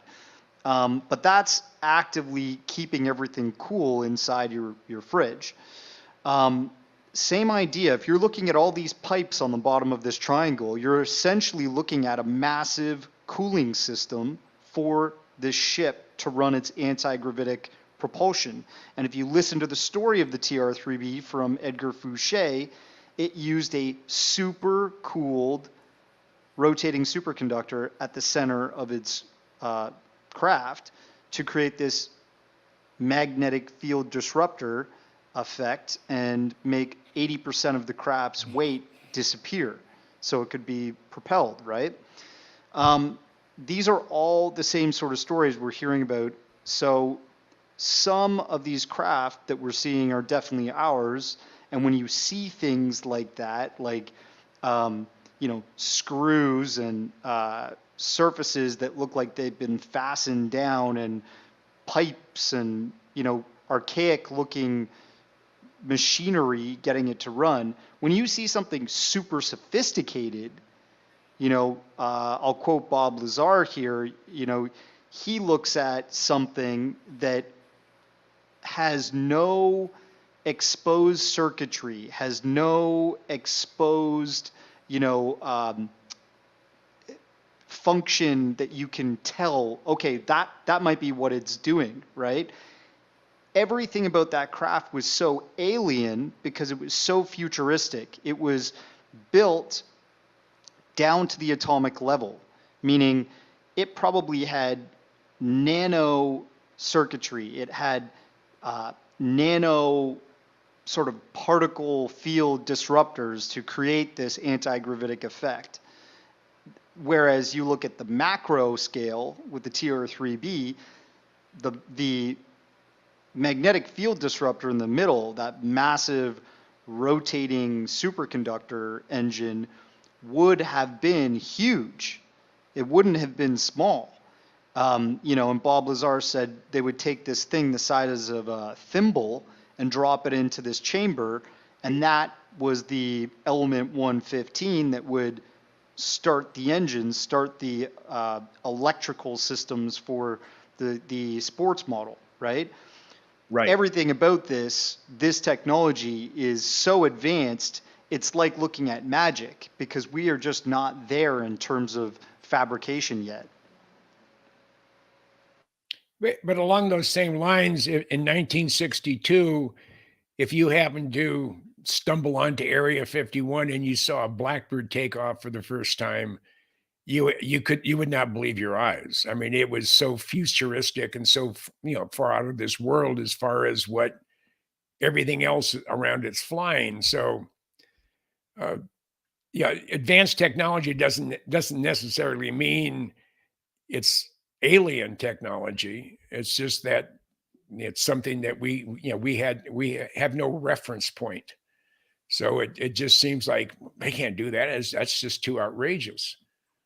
And when Lou Shock, the first guy to fly the A-12 Blackbird, when he saw it at the Skunk Works in Burbank in 1960, he looked at it and he walked out on the mezzanine and looked down on the production facility. He rubbed his eyes and he turned around and went back into the room and then came back out shaking his head.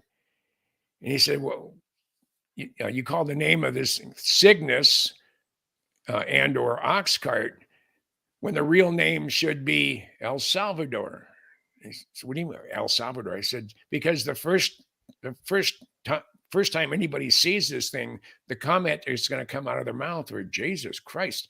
And in Spanish, El Salvador is the savior. It would be the same person. So technology can really blow your mind, even if it's conventional technology, and alien technology even more so. Very cool. Very cool. Okay. If we have these large triangles, if you listen to the Randy Kramers of the world, and I'll be honest with you, I don't buy his story at all. I mean, some of these craft can hold 200, 300, 400 people, let alone the crew that goes on there, and that's what's taking them into space and all this sort of stuff. That would be a massive, massive craft to put anywhere on the ground here on Earth. How does something like this slip by, Jim, if it does exist? You operate it, maintain it undercover. Maybe they only take off at night. There's one of the reports when I was on top of Whitesides. It was 20 some odd degrees out, nice brisk wind. It's about midnight, and there's no lights on at Area 51. About 1 o'clock in the morning, all the lights turned on. We couldn't make out what was there, and then the runway lights were on, and then the runway lights went off. So something either took off or landed that we didn't know what it was. So So you find a place that's in the middle of nowhere. Area 51, fits that bill. If the new location is in the extreme northeast corner of Nevada, you go on Google Earth and all they have is just pixelated, various shades of green. You don't have any resolution in there. Is that because the government asked them not to show anything? So it's or the best, if you want to be in the middle of absolute nowhere, you go in the center of Australia. I mean, you're 1,000 miles from anywhere, and that would be a perfect place. And we have Pine Gap and Alice Springs in the center of the country. Pine Gap is their Area 51, if you want to call it that, for Australia. It's manned primarily by NSA and the spook people. So you operate out of a remote area. I mean, there's places in Canada that I'm sure no white man has ever set foot, or probably hasn't been within 200 or 300 miles of some of the places up there, even though it's been mapped. I know when I first was stationed in Alaska, I was in the command post. They had a map of the state of Alaska, but there was a big area in the middle that was gray, and it just said uncharted. And that was 1964. That was a long time ago.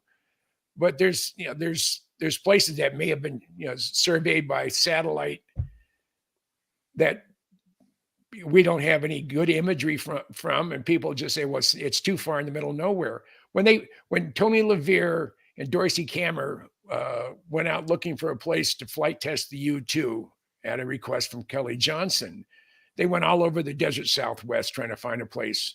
And when they found Area 51, this is before Rachel was founded and before the extraterrestrial highway was built. Kelly Johnson, when they flew out there the following day, he said, this place is too remote. Well, it's not that, it's still remote today, but it's not too remote anymore. But we find places like that to operate really, really spooky stuff you don't want the general public to see. Okay, but I'm gonna turn the tides here on you guys here, and Darcy, I'll start with you on this one. What if these aren't human? What if they are extraterrestrial? Like I said, I think there have been triangles caught on NASA cameras, pre even landing on the moon. So I think there are ET craft that are big flying triangles.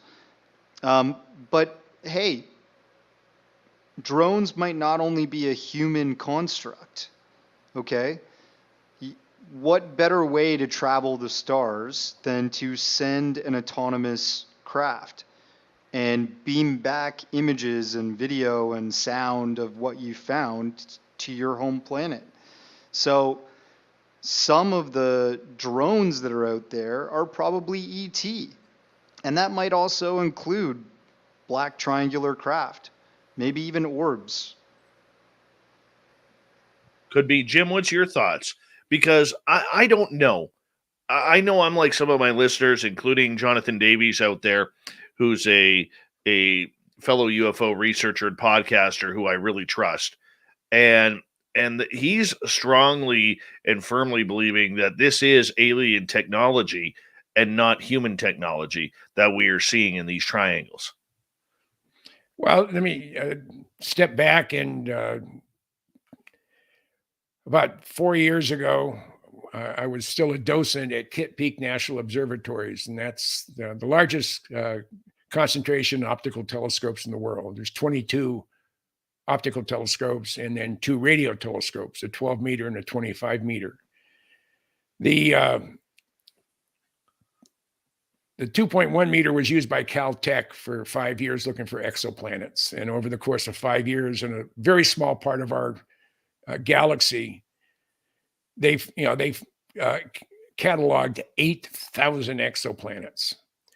And just before I left, they had a gathering of all the astronomers, all the technicians at Kitt Peak, and all the docents. And it was a talk by one of the top astronomers from the National Science Foundation. And he had just returned from a conference where everybody that's looking for exoplanets got together and compared notes. And based on the best mathematical formulas that have proved to be successful over the decades in determining the probabilities of something, they calculate for every star in the universe, there's 1.5 planets. That's a huge number. And out of that incredibly huge number, they calculate that there are 2 billion, that's with a B, 2 billion Earth-like planets orbiting a similar size brown dwarf star such as our sun in the inhabitable zone with liquid water. And to quote Jodie Foster's character in the movie Contact, if we're the only ones, what a waste of space. It's a beautiful way to end that. So in your estimation then, Jim, being around this subject for the last 40 plus years, is this type of technology really human made, or is it more extraterrestrial and maybe we got a hold of a craft in order to reverse engineer it? Well, according to Bob Lazar, and of course I knew Bob before he went to work out in the desert, but according to Bob, at S4, there were 9 different, and they were different shaped craft that probably all used this, the same propulsion system, the Element 115. He was only assigned to the sports model, as he called it. And if you want a model of it, if you can find it, the tester model company, in conjunction with Bob Lazar and the handiwork of John Andrews, actually did a 1/4-inch scale model of Bob Lazar's sports model. I thought I had one, but somewhere in my move, I must have lost it, or one of my wives threw it out. Not sure. But there's been UFO sightings since before the Wright brothers, so it's not as though some small little country and maybe in Central Africa had learned how to fly before Wilbur and Orville Wright. So they're coming from somewhere, and they've been coming here forever. Where you find something on your ceiling, a bug? No, one of my listeners in the chat room said, I wonder what Dave looks like when he's looking up at the ceiling. So I thought I would have a good laugh at that. Okay. Yeah. So, the stuff has been going on forever. There's petroglyphs and hieroglyphics with appears to be flying saucers or flying craft or something in the sky shooting a beam down, a bolt of lightning. Ooh, it could be a laser. It could be a machine gun. And that goes back as far back as recorded history. There's been sightings that could not be explained. And so in my feeling, we're not alone. And I felt that most of my life, that we're not alone. And I don't know if you posted it, someone posted it, if you could be abducted by an alien, would you go? Would you go for a ride in a flying saucer?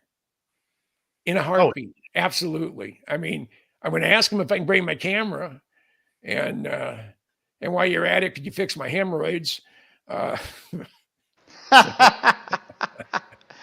Yeah. Oh. Hey, Peppa, no. Yeah. How old are you, Dave? I'm 48. Okay. He's got the hair. He's got the beard. He's young. I have you by almost 30 years. I know, and you still look better than me. Well, Canadian. I'm not Canadian. That's why. Ooh. No. Hey, honk. One of my first loves lived in Burnaby, so I love Canada. You've had many loves, my man. Yes, I have. So, Dave, what's your approximation, man? What do you think? I Black think triangles, ours, aliens? I think they're alien.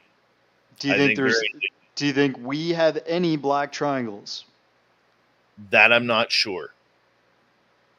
Here's my thing on this. I have, like I said, I can only go by what I have seen. Yeah. I have seen 2 of them. One was massive, the size of a city, that I saw with friends of mine.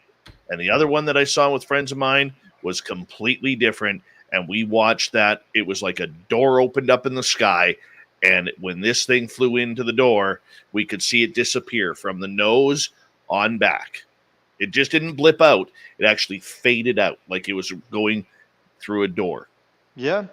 And the fact that though they were two different, I'm not saying, look, there's two different cars. There's two different of everything. There's multiples of everything on this planet. Mm-hmm. But when it comes to something like this, I just am not sure.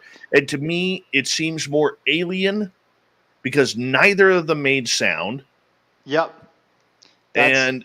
That's definitely something like, when I met with Michael Schratt, I actually met the same time with the Cousins brothers out in LA. And that was the first time I met them in person. And Schratt was convinced that all triangles are man-made.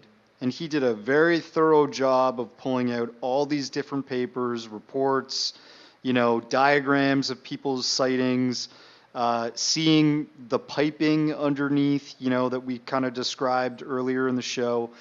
And he is thoroughly convinced that most of the UFO phenomenon is man-made.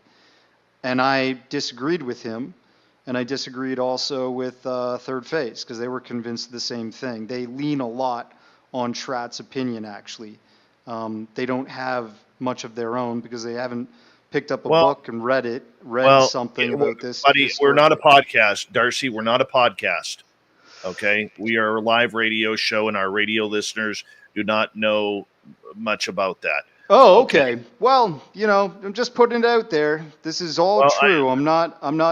I understand. Not a word of a lie. I'm just saying it relates to your question and my question. Is this alien? Is this man-made? For sure, some of it is man-made. For sure, some of it is alien. I'm just gonna leave it at that. The first time I saw an F-117, if I didn't know better, I would have said that was a flying saucer. You looked at it straight on, and I mean, it has, it has a fairly large, bulky fuselage and thin wings.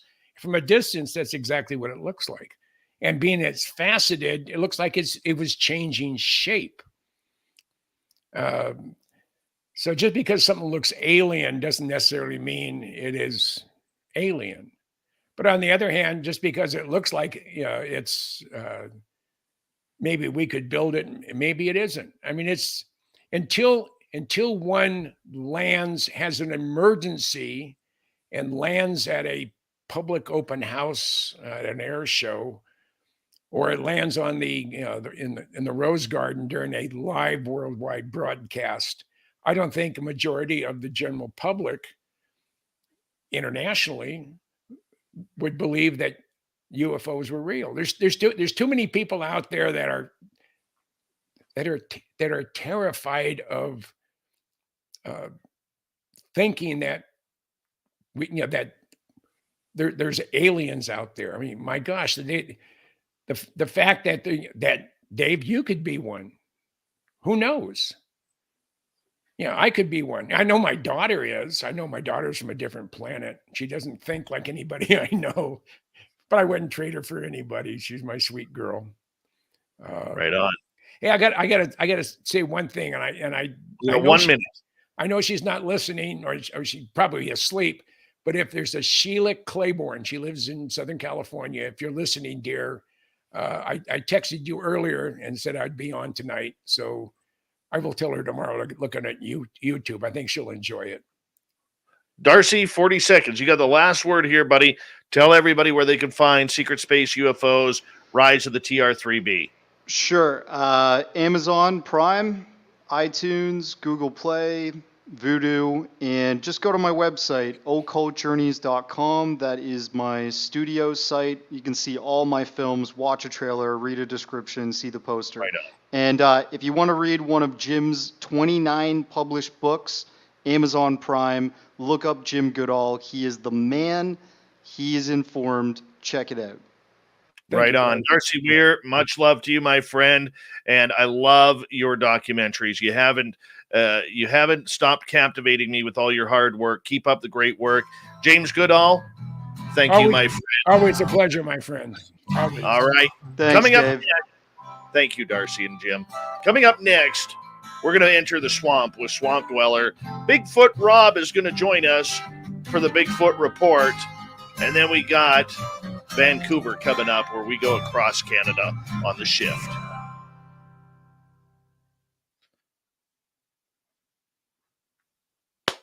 Great show, boys. That was fun. Great show. Yeah. Thanks for having us, man. Give you a number of claps here. Thanks, Number buddy. of claps. All right. We'll All right. see you both in Vegas. Yep, April see you in 22nd. Vegas. And when you And, get a little bit more information on it, let me know. Send Golden it off Nugget. to the appropriate people. Golden Nugget. Yep. We will be there. All right, guys. I got to go get ready for my third hour. I haven't even got my news done yet. Oh, okay. Oh, So we'll shit. talk to you guys soon. Okay, good night, All right. buddy. Bye. Take Good care. night. Take care. Bye.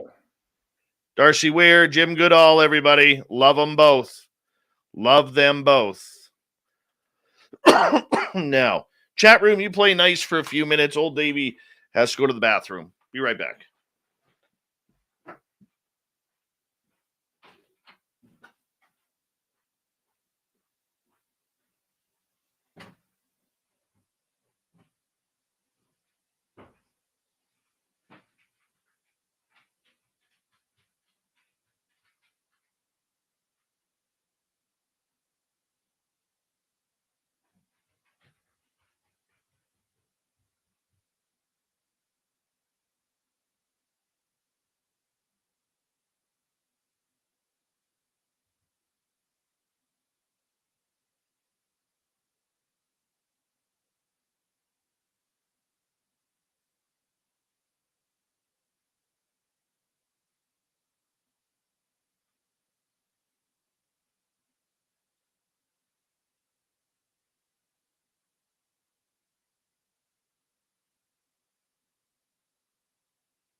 Oh, okay.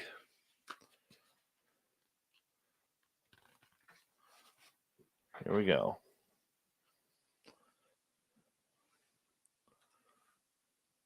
Oh, that's not what I wanted. There we go.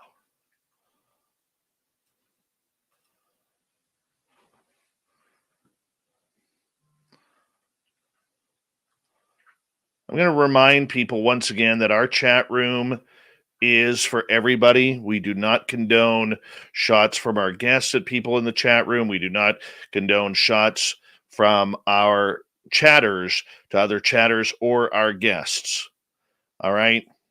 This isn't a democracy here. This is a Daveocracy. Okay, hard questions are allowed to be asked, but put them ethically.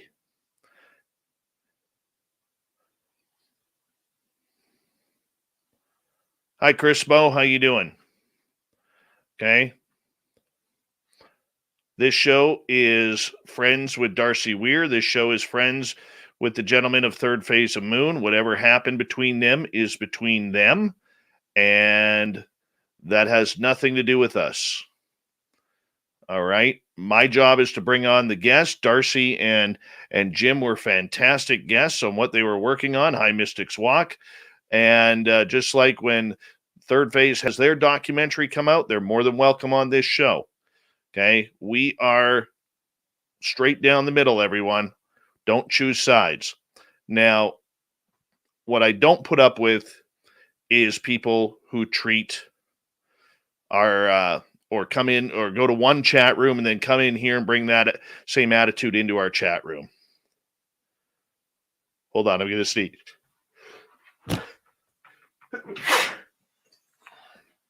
Excuse me.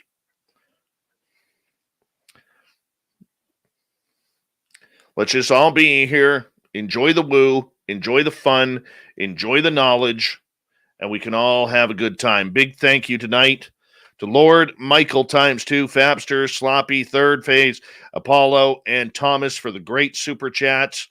And we thank you all for the love and support you have of this show. And SOR is Canadian. Thank you, Dirty Filth. I appreciate that. Here we go.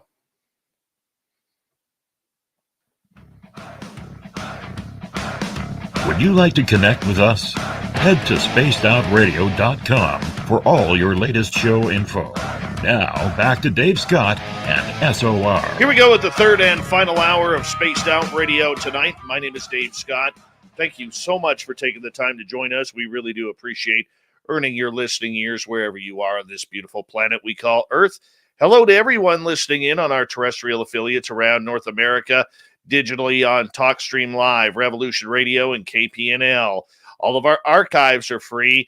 Join us at youtube.com/Spaced Out Radio. Just do me the favor, hit that subscribe button. The Desert Clam is set the password for tonight in the SOR Space Travelers Club. Ubiquitate is your password.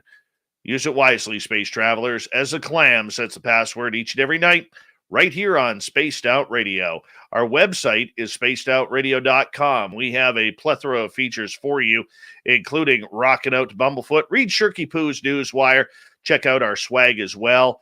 Follow us on Twitter at Spaced Out Radio, Instagram at Spaced Out Radio Show, and now on TikTok at Spaced Out Radio. Let's head over to our good friend Swamp Dweller for another spooky story here on the mighty SOR. Hi, Spaced Out Radio listeners. This is Swamp Dweller. It's time for your nightly dose of spookiness on the show. If you have an interesting encounter or a spooky story that you would like to share, be sure to submit them in at swampdweller.net. You can also find our YouTube channel at youtube.com/swampdwellerreads. Now, let's chill out, relax, and together, let's enter the swamp.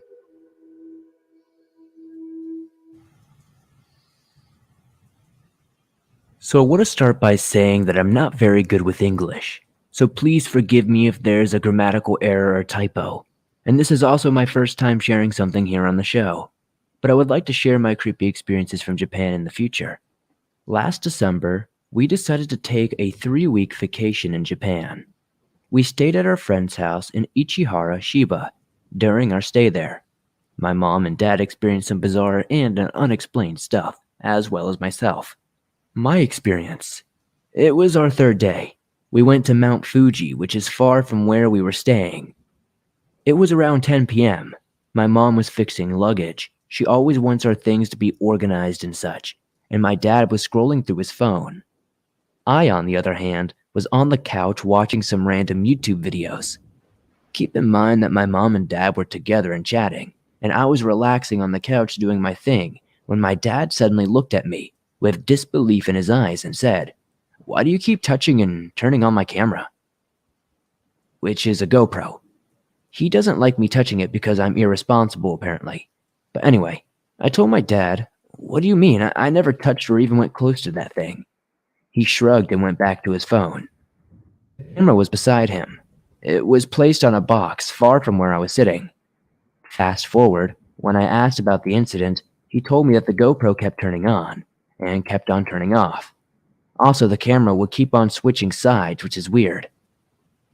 So, a week after, our friend, whose house we were staying at, which is right near the base of Mount Fuji, had to go out of town, but he said that we could stay at his home for as long as we liked. We are excellent friends with him, so there's no real problem with that. He asked if I would like to play some video games, so I said sure. He let me borrow his PlayStation 4, and at night, before going to bed, I would hop in for a couple of minutes and sleep afterward. I will try my best to describe the place. So the house is tiny, probably suitable for 1 or 2 people. When you enter the house, there's a little space where you must put on your shoes or slippers before you enter the house. After that is the kitchen at the right. On the left side is the dining table. In the north area is the living room. A sliding door divides the kitchen and the living room. The right side of the living room is in the bedroom and bathroom. I'm sorry if my description is not very good.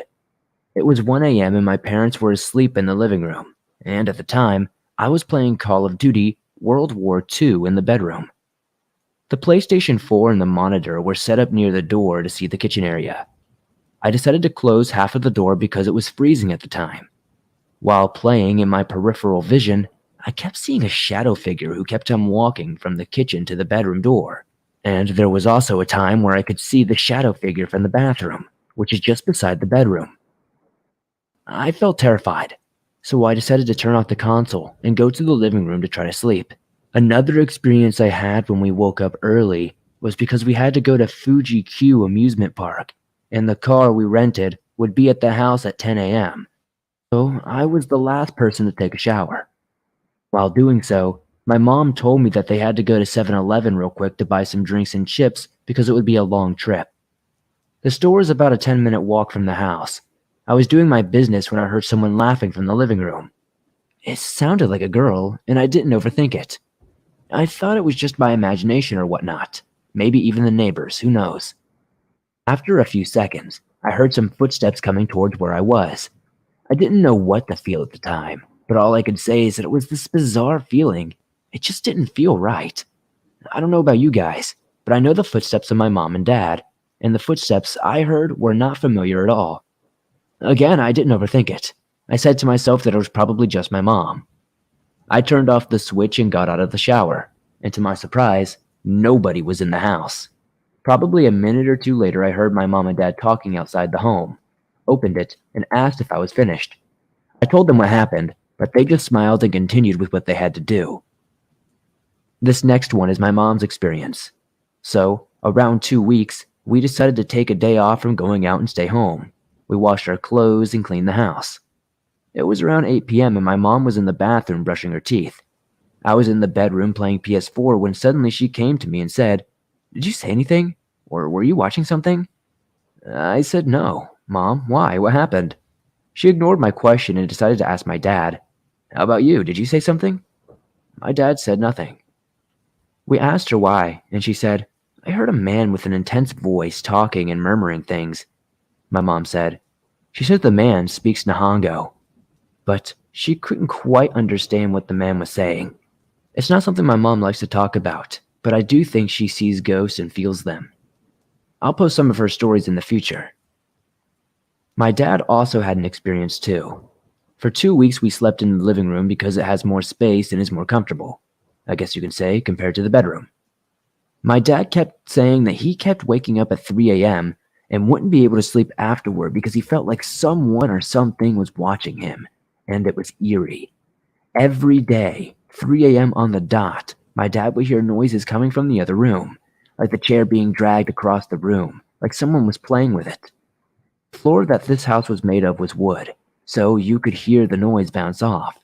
He also claimed that he listened to the keyboard clicking, and it was coming from the bedroom, but my dad, being skeptical about ghosts, brushed it off and said he thought maybe the noise was just my neighbor from above. He told the story to the owner of the house, and our jaw dropped when he said, "Nobody's living above. It was just you guys here the entire time." After that incident, my dad became a pretty strong believer in the paranormal. We've heard a lot of paranormal stories from our friends there who are living in Japan, especially in the Mount Fuji area. Wonderful, wonderful story. Thank you to Mr. Swamp Dweller. You can go to youtube.com/Swamp Dweller Reads and check out his great channel. Make sure you hit subscribe. There's a reason why he has 250,000 subscribers. His stories are just phenomenal. All right, let's get to the Bigfoot Report.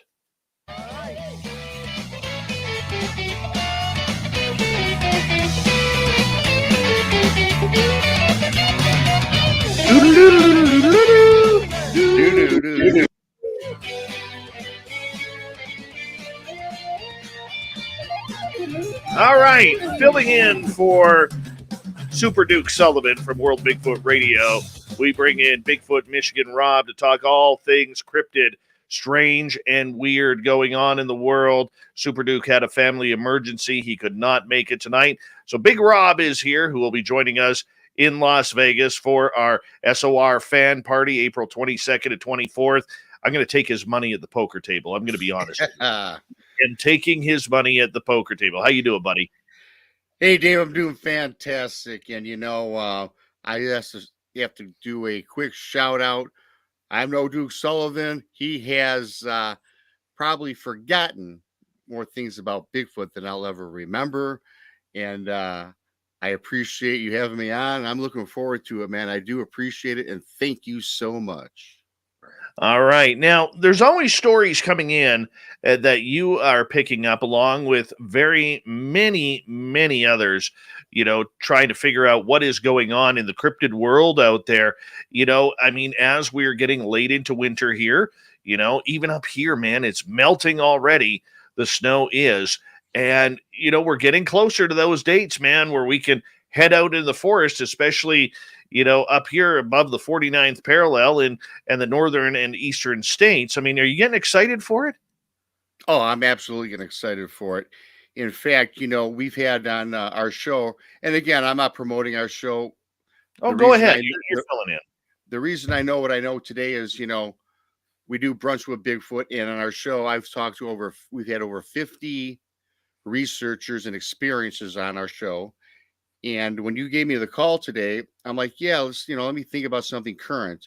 And I came up with 2 reports and somebody that we had on 2 weeks ago about a very current report that happened 6 months ago in Washington State. So what I'd like to do for our terrestrial audience and our people on YouTube, I'd like to start out first with a report from a researcher that we had on the show in Washington State. And I'm going to let it roll from there. You told me 17-minute segment, and I got 1,700 hours that I could talk about. I just realized. So thank you for that. Anyways, Mantra and Kyle are their names. They're researchers out in Washington State. Kyle was looking to move into a different research area. And what he did is he discovered a canyon. There was a huge lake surrounded by a canyon in the forest. And so he had made mention of that to a few of his buddies about, hey, I'm going to check this out for a new research area. Some of his buddies had said, hey, you know what, man? We don't like going in there. It's just bad things happen. It's strange. High strange just happens. So, and Kyle on the show was elaborating. That's all what I'm all about. So he takes his boat out onto the lake surrounding the canyon. And what he did, Dave, and to our audience is he has 2 speakers on his boat, and he has a recording of the Sierra Sounds from Ron Moorhead. So he's about 90 to 100 feet out from shore on the lake, looking into the forest in this deep canyon. He blasts the sounds. No response. So he takes his boat into shore, gets out of the boat, proceeds up to the tree line, up the canyon, looking around, ventures in, found a 17-inch footprint. He's excited. Ventures further in, he found some tree breaks, such. So he's excited. Okay, cool. He does this for a week. He goes out, he does the sounds on the water into the canyon overlooking the tree line. For about a week, nothing. Then, as he explained to me, he was getting a little frazzled, out of sorts. Says, well, it's a bad area, despite seeing footprints. Plays the sounds this last time. He had a return call. Now, the call, yes, the call, Dave, was a mimic of the Sierra sounds that he blasted into the forest.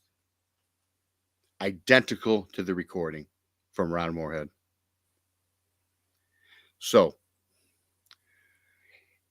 he's excited, takes his boat, goes ashore. Gets out on the beach line, looks into the tree line. There's a person that happens to be on the beach near the shoreline and says, hey, man, I hear some footsteps. I hear something coming down from the canyon. He goes, we better get out of here. Now, this person was just an average Joe, not a researcher, not looking for Bigfoot, just happened to enjoy the beautiful scenery bestowed upon him in this area.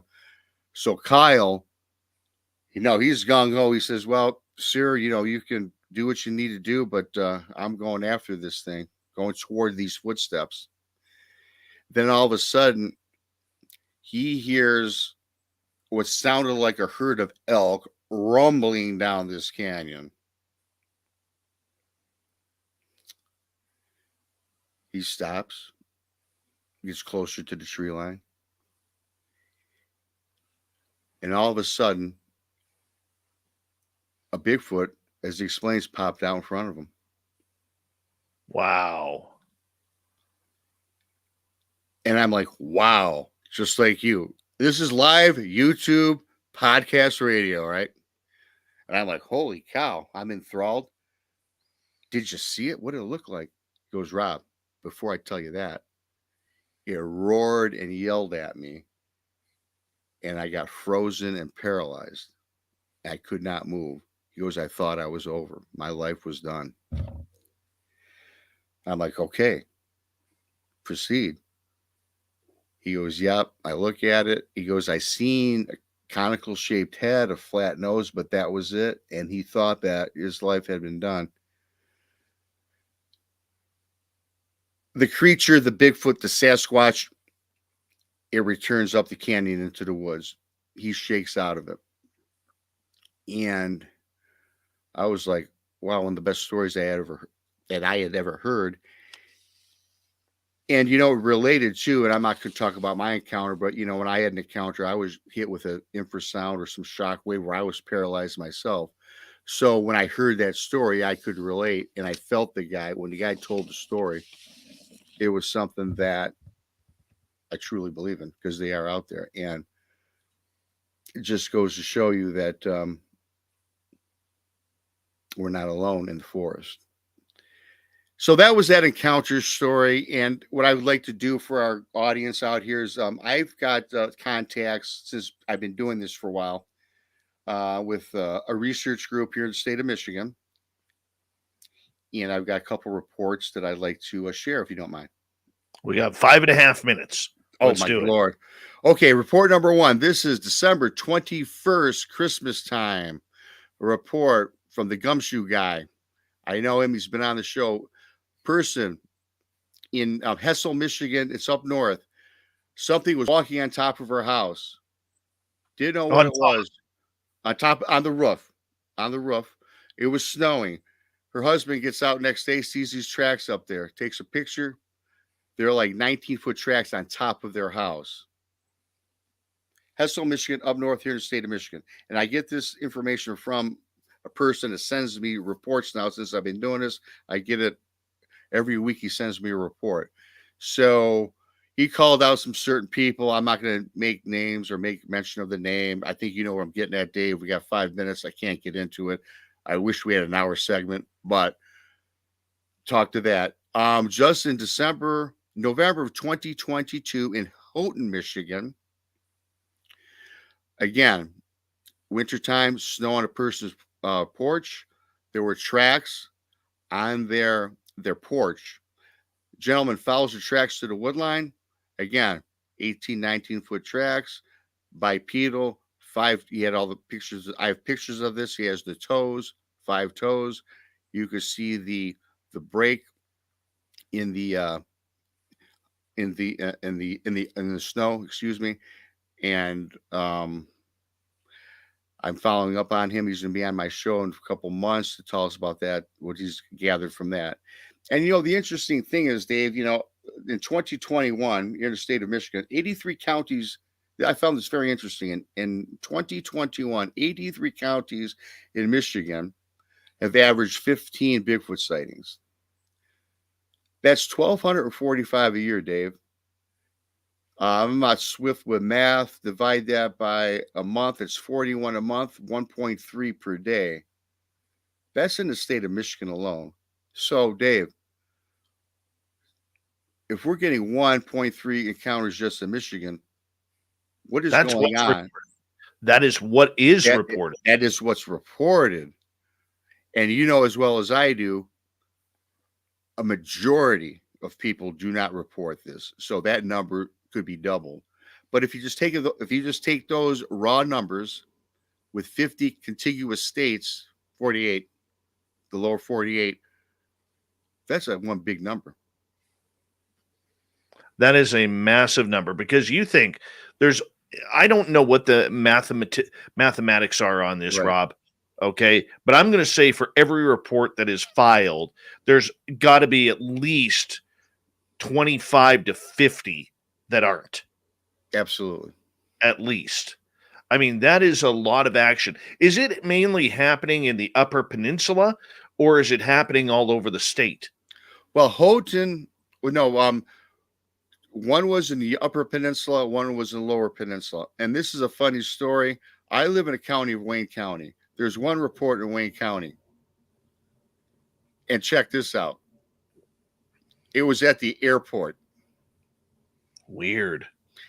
And the airport around where I live is surrounded by like every other airport, right? There's hustling and bustling. There's hotels, motels, all sorts of activity. However, though, the Detroit Metro Airport is surrounded by woods, and they can get pretty thick around there. So after doing this for a while, the more I learned, the less I know. Who would think that a Sasquatch or a Bigfoot encounter or report would be cited at the Metro Airport in Michigan?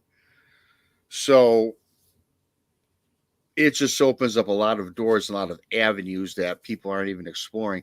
I mean, I know people that live in suburbs of Louisiana. I got a report, a Bigfoot peeping over his porch, his fence, staring at him in the suburb. Now, of course, in back of him was a gully where a waterway is. And in fact, running through Wayne County, Michigan, we have a river. I do find that the reports that I read, the people that I have on the show that have encounters or experiences are around waterways almost 90% of the time. Detroit, Michigan, inner city, a report I received. The river runs through it. It's the ghetto. No one lives there. Abandoned, burnt down houses. There's been a report of a Bigfoot. There's been a report of Bigfoots in dumpsters at McDonald's in the inner city. The McDonald's are just still standing and not burnt down, by the way.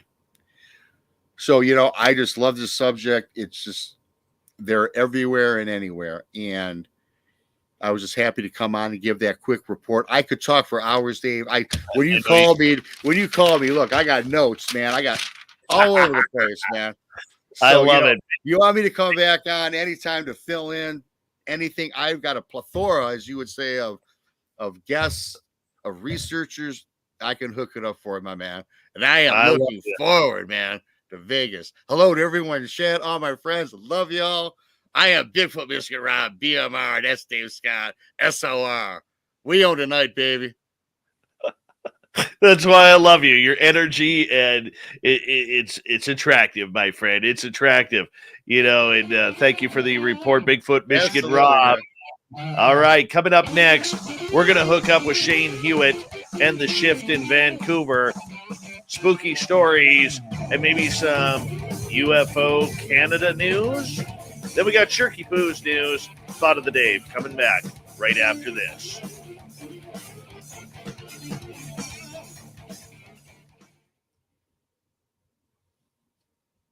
That was awesome.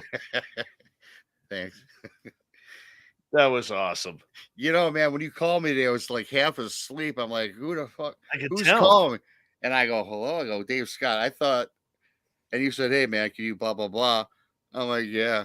I wasn't excited. I was like still trying to get out of the funk. I said, you mean I get to present information on the show and not be a guest? That's awesome. I like that better, man. So thank you very much. I appreciate it. Hope I did the show well for you. You did fantastic. That's a great story. I do have to ask, though. I forgot to ask this. Yeah. The dude who was on the beach just checking it out, what happened to him? I guess Kyle, the guy who was on my show, said, hey, if I would, he goes, I'm the guy. Okay, the guy on the beach told Kyle, take off. I would stick around. And Kyle goes, I'm sticking around and investigate this. You should take off. And then he went right up the canyon into the woods and didn't see the guy. The guy was gone. And then, of course, he missed out. You know, that'd be cool to have One two sec, people. Rob. One sec. Hey, Vancouver. Hello. Yep. We'll be good to go for 36. All right. We'll talk to you in 5. Sorry. Go ahead, Rob.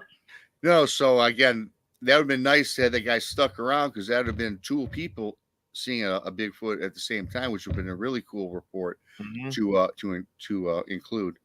But yeah, the guy was gone. My friend, my guest Kyle, hey, he was scared, but now he's still researching there, and I'm waiting back for more information. But you know that Washington State, you know, I have a lot of guests from there, and they're out there, but they're everywhere. As I said, those numbers I just gave you are mind-boggling. They really are. Just for my lone state, 1,450 reports. That's awesome. That is awesome. My friend? Yeah. Got to say goodnight to you. Hey, man, thank you. I'll do it anytime. I enjoyed it. Hello to everybody in chat and listening later on tonight in the archives. Peace out. We appreciate you, buddy. Love you, man. We'll see you in Vegas. Bye. Peace. Bye. Love me some Bigfoot Michigan Rob. Class dude. Class dude. You know, really is. Really appreciate him. Wow. This show flew by.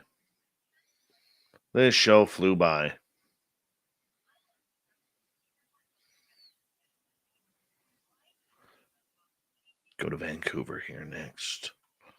Okay.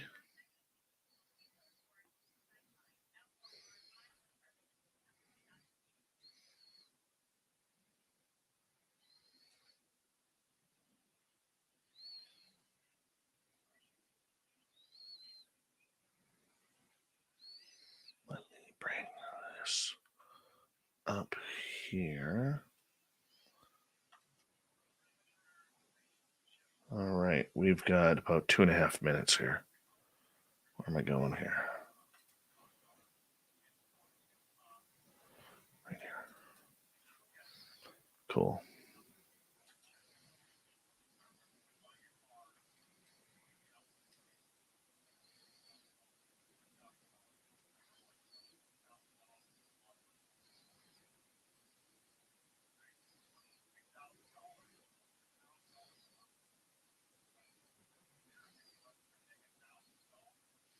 Hello, the Michael Leger. We get her done, man.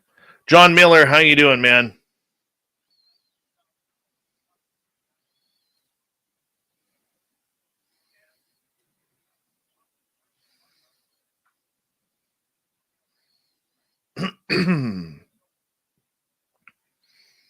That was a great Bigfoot report from Rob. Very good. Him and Super Duke have just added an entire element that I absolutely love. Absolutely love.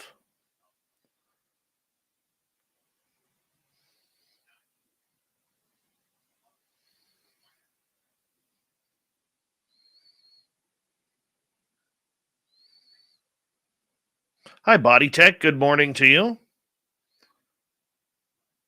All right, we want to say a big thank you to Lord, Michael ×2, Fabster, Slappy, Third Phase, Apollo, and Thomas for the amazing super chats. We really do appreciate the love on Spaced Out Radio, and I really do appreciate that. We're going to do our final commercial break here. And, of course, a big thank you to all of our listeners out there, especially our regulars, hanging on out, having fun with us tonight. And, of course, all the veterans out there, you always have a safe home here in our chat room on Spaced Out Radio. So sit back, relax. Final 9 seconds. Here we go.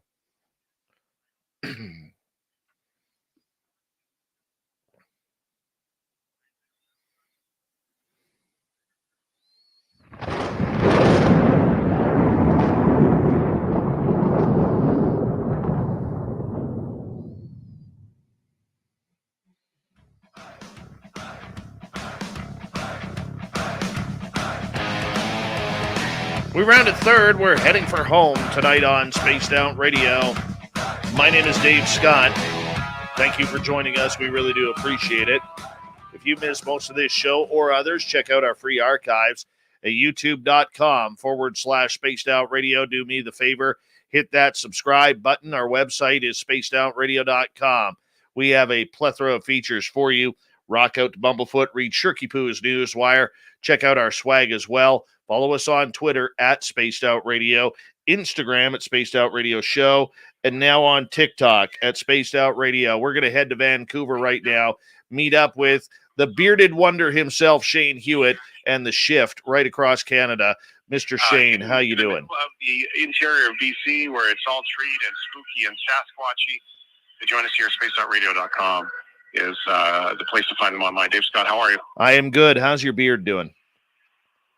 My beard is gone. It is time. Once my Santa responsibilities are done and the children have all of the gifts around the world, then my beard goes on hiatus for the springtime into the summer, and then it comes back again in the fall. How's yours doing? You know what? I'm growing it out again. Growing it out. We're having a Spaced Out Radio fan party in Las Vegas on April 22nd to 24th. And my fans are like, are you going to have the beard on? So now I'm going to grow the beard. I have to. I have no choice. Well, it does look handsome on you. I got to tell you that much. Appreciate that. So I'm glad to hear this. And I feel like if you're going to be like a spaced out kind of guy, yeah, I feel like there's got to be a little bit of little mystery behind the beard, you know? Absolutely. That's exactly what we need to do. I got some good stuff for you tonight, by the way. I like this. I'm excited for this. We're going into some UFOs and some spooky stuff, I'm told. We are. You know, a lot of times when I'm on with you, we talk about a lot of UFO stuff because that has been really the focus over the last couple of years and in the news and everything. And people have wanted to have the updates with that. But I'm going to delay on that for a minute because, you know, I hope you don't mind me giving a shameless plug. But me and my buddy Merle have started a brand new YouTube channel called Canada's Great Unknown. And we have been getting a lot of letters and reports from people who have had spooky encounters right across the country. Now, we just started this channel about 9 days ago, and it is so much fun. And then what we do is we go and we actually type out these reports, and we read them and record them and put them into 3-story segments in order for our listeners all around the world that they can learn that there is spooky things and weird things happening in Canada, man. And some of these reports that we've got are phenomenal. So this is ironic a little bit because I was having a chat here in the background and we were doing our planning for this year, Dave. Right. And they said, well, what do we want? What do we want to talk today about? What are we talking about? I'm like, okay, well, we love the conversation about UFOs and all these things that you talk about in Spaced Out Radio. And I said, you know what I want? I want to know more about paranormal stuff. I want to know more about mysteries. I want to know about stuff like this happening in Canada. So you've read my mind a little bit. Help me understand with what your new focus here is with this project. What do you have a specific example you can get started with to understand what's going on? So what we're doing is we are taking stories because a lot of the stories we hear, most of them come out of the United States or elsewhere. We hear very few stories in Canada. So we're building this channel up where people, if they've had weird stories, or weird encounters with ghosts or UFOs or Bigfoot or fairies or whatever, they can email us their details and their story of what happened to them at canadasgreatunknown@gmail.com. And then what we're going to do is we're building this channel where it is just spooky stories and weird, strange happenings around our country. So let's say, for instance, we have tourists coming over from the UK, and while they are touring over by Niagara Falls, they see some ghosts, and they tell us the story. We're going to read that. As long as it happens in Canada, we're going to continue with it, and we're going to put those stories on tape. So a lot of times what will happen is they will email us and say, hey, this happened to me. We read through it, and then if we have any more details, we'll actually recontact the person either by phone or by email and say, hey, can you explain what happened here? And they'll be like, sure, this would happen. And then we build it back into the story. So we want true accounts. Now, there's a lot of creepypasta type channels out there where the stories are fake, but they're very well written and journalistically fantastic. But ours, we want true stories. We want the stories that are out there that people like you, like me, like your audience and my audience are actually having around the country. It doesn't matter where. And we actually provide the location where these incidents are happening, so people can say, wow, I've been there. I kind of know that area. So it's really cool on how it's coming together. I can give you a couple, Cole's Notes versions of stories if you want. Yeah, well, I want to know some specifics because, I lived in Niagara on the peninsula in St. Catharines. Brennan Kelly was raised there. He grew up there. I mean, that area is such a hot spot for so many stories. Right. That's a gate connection spot. There's so many around the Ottawa Valley too. Where do you want to go? Well, I want to start off with an interesting dogman encounter in Fort St. John. Now, I got this report a couple of years ago where this gentleman used to go up on the mountain, and he would, after work, working in the mill, and I'm paraphrasing the story here, he would go up on the mountain on the weekend to kind of look at the stars at night and look down into the valley and look at the city and, just to relax. He would bring a couple of beers with him, do some of the hippie lettuce. And this one time, he knows there's bears up there. He knows there's big animals up there. He said, but this one time he was sitting around his fire, had his lawn chair out, had the binoculars out, and he starts hearing this rustling in the trees. So that was his cue to quickly jump up and run back to his vehicle for safety, not wondering, you don't want to encounter a grizzly bear. He turns on his vehicle, he turns his headlights on, and he sees where the bushes are shaking. And as the bushes stop shaking, this creature standing about 7 to 8 feet tall walks out on 2 legs that are haunched. It's got a human torso with a dog head. It looks like a werewolf. This guy, half corked, takes off right down the mountain. Has never been back to that spot again. Refuses to go back. Went back to collect his chair. His chair was all shredded, but he has never gone back up there since, and it's stories like that and encounters like that, close encounters, that we love. We got one out of Vancouver, where this one is from a production assistant on one of the television show crews. As everybody knows, Vancouver is Hollywood North, where they were filming at the famous Riverview Hospital. Now, for people who don't know Riverview Hospital, it was one of British Columbia's largest mental institutions until it closed about 30 years ago. They were filming in a back room, and this production assistant had to sit up front to make sure nobody came in and disturbed the film crew while they were filming. And she's sitting at this desk. It has an old phone sitting at the desk. And while she's sitting there, pretty much, checking out her iPhone or whatever on the apps, whatever she's doing, this phone rings. And it rings and it rings and it rings. She realizes this phone is unplugged. So now she thinks the crew has set up some sort of joke. She goes back in there. She's like, hey, did anybody ring that phone? And they're all like, what are you talking about? So about 20 minutes later, the phone rings again. And while it's ringing, she actually runs into the other room where they are filming and stops the filming, saying, "Who is ringing the phone?" And she goes all around to try and find another old phone that's connected to it, but there are no phones there. Nothing. So some ghost was ringing a phone right in front of her that was not connected to any type of phone jack in the wall or in the desk. See, that's fun. Yeah. Those are fun stories. Yes. I love stories like that. I mean, those are the ones that are really, really fantastic to learn about. I mean, I remember when I worked in the White House of Rock in St. Catharines. I mean, that building had so many ghost stories in it that it's mind blowing. I remember walking upstairs to the attic where they used to convalesce in that house, and there were stories about a maid in the house that hung herself on the staircase and stuff like that.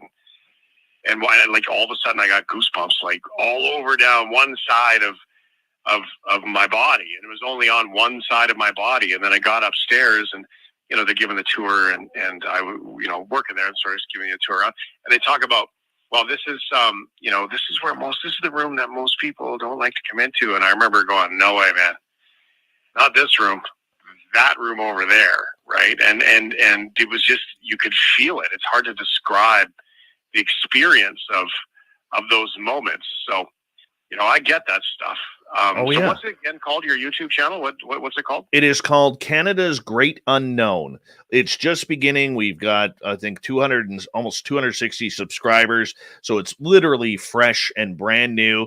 But we're going to be pumping out content. We're trying to do brand new content 3 days a week. So if people sign up for it, they hit the subscribe button, ring the bell, and they'll get notifications of when they are coming on.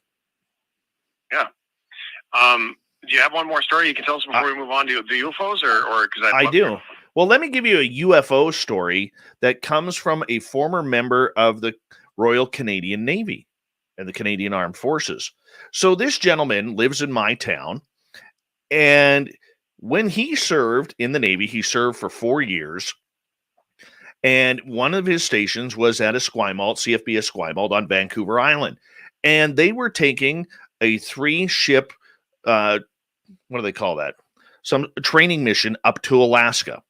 And he had the night watch on the radar from midnight till 4 a.m. At about 2 a.m., he picks his radar, the old school radars where they got the green line that goes all the way around in a 360. Nothing's happening. And all of a sudden, there is a giant blip that is come out of nowhere. And it is about 200 nautical miles west of them, traveling at 50 knots, which is like a Lamborghini on water at that point, in the same direction due north as this ship.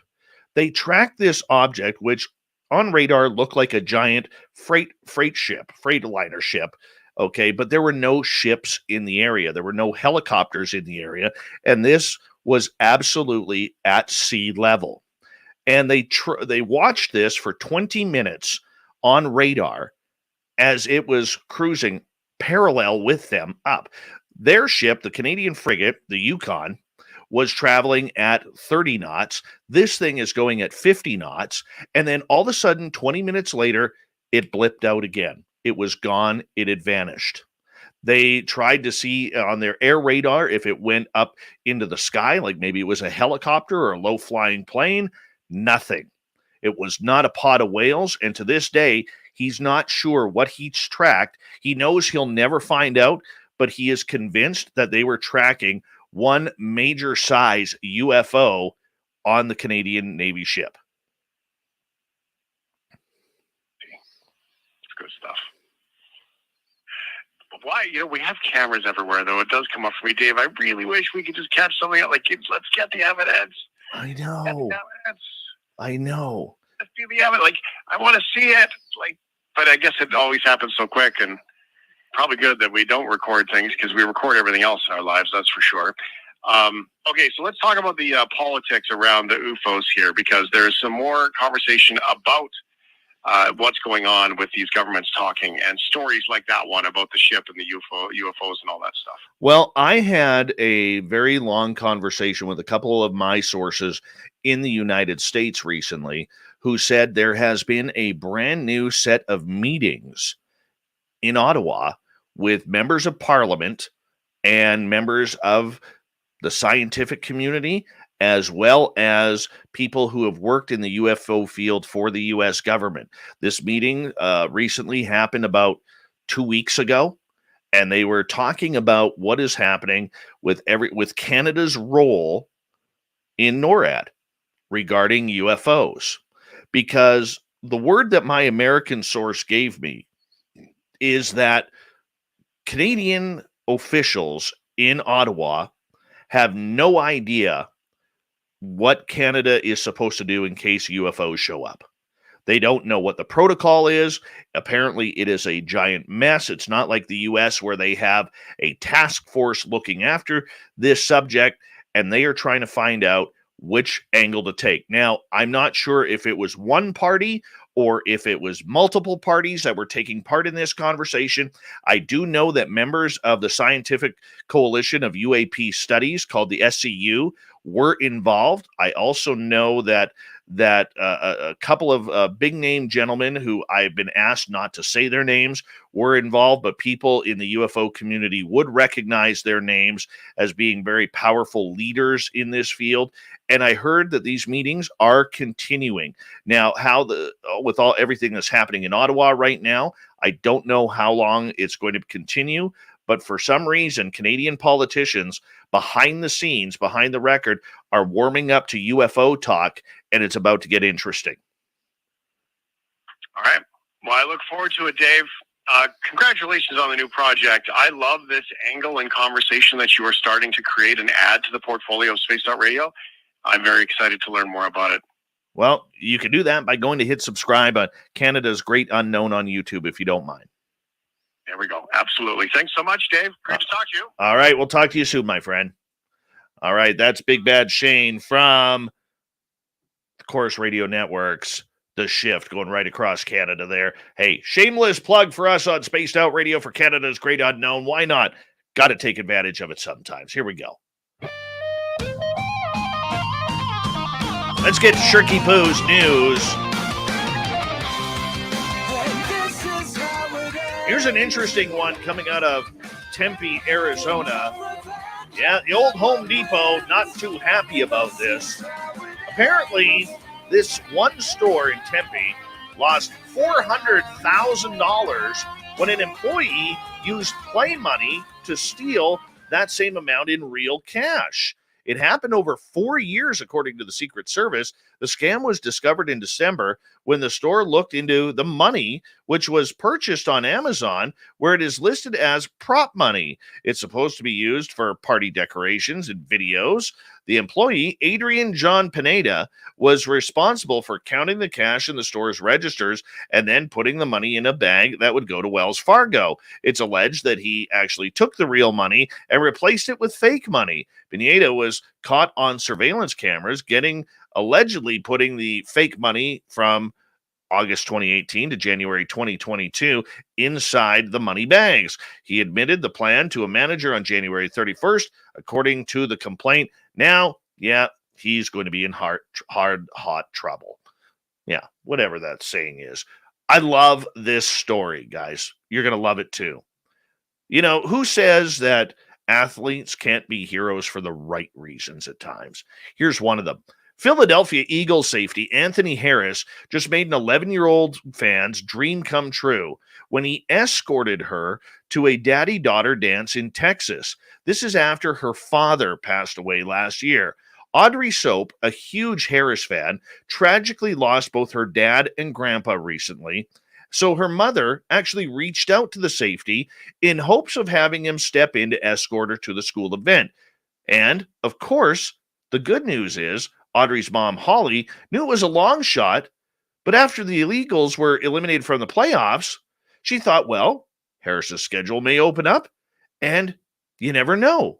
Well, dreams do come true, and Mr. Harris made the young lady very, very happy.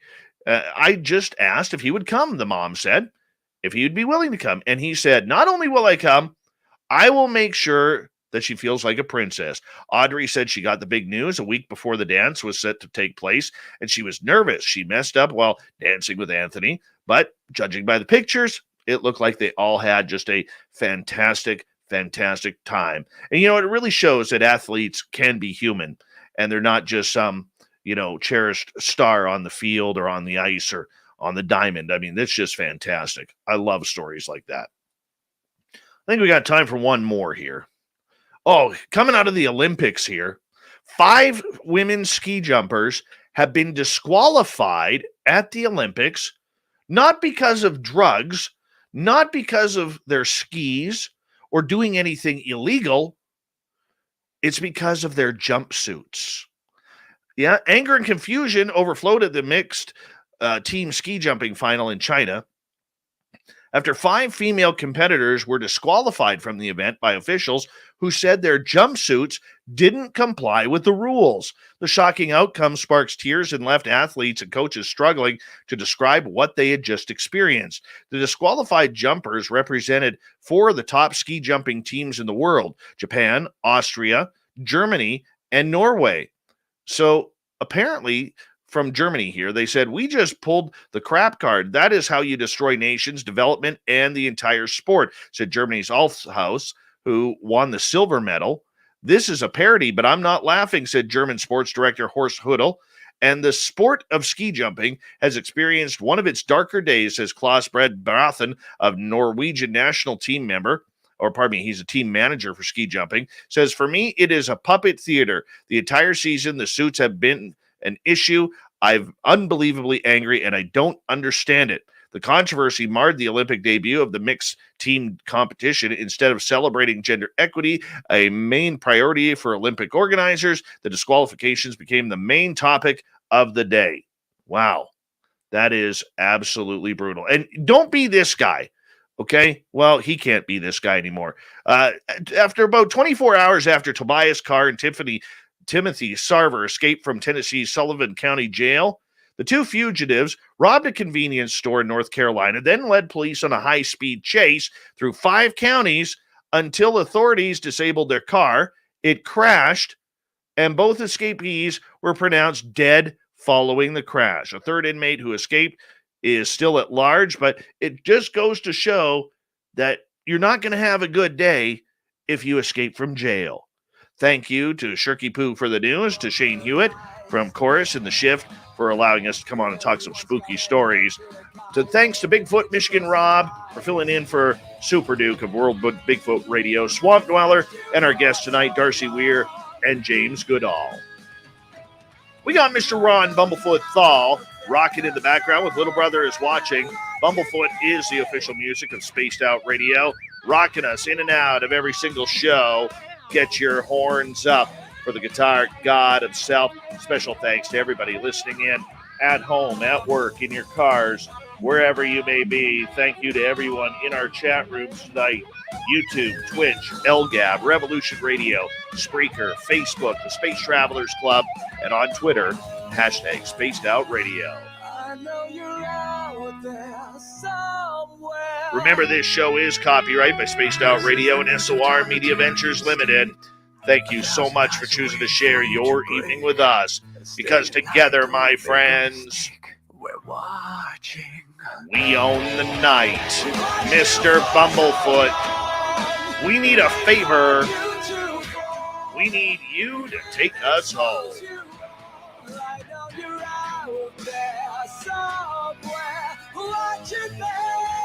Yes, the Woo train has docked for the night. But soon, my friends, we shall ride again. Your seats are always available. Your tickets never expire. And if you want to bring a friend, we've got room for them too. Good night.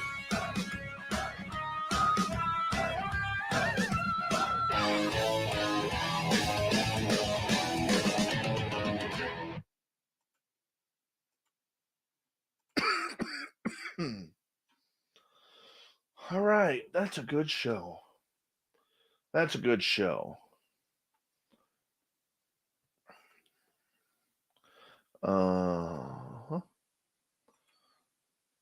Let's go like that. Take these off and put that down there. Super Quest is like, come on, Captain, take it home, you son of a bitch. You rockin' Canadian. Honk that horn! Honk that horn, Captain.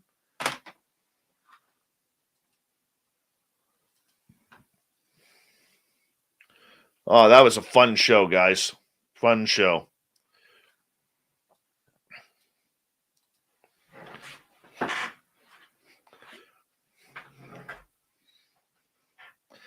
All right. Let me just get organized here first, guys.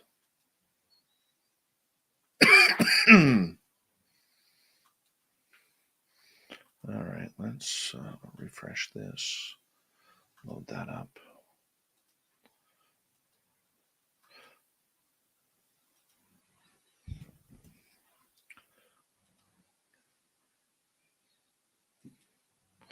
Oh, God, why did I just do that again? Close that. Redo. There we be. There we be. And go there. Go there. Go there. Go there. Go there. Go there. Go there. Go there. Go there. Go there.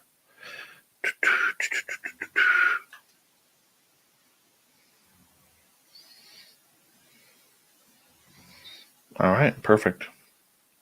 Perfect.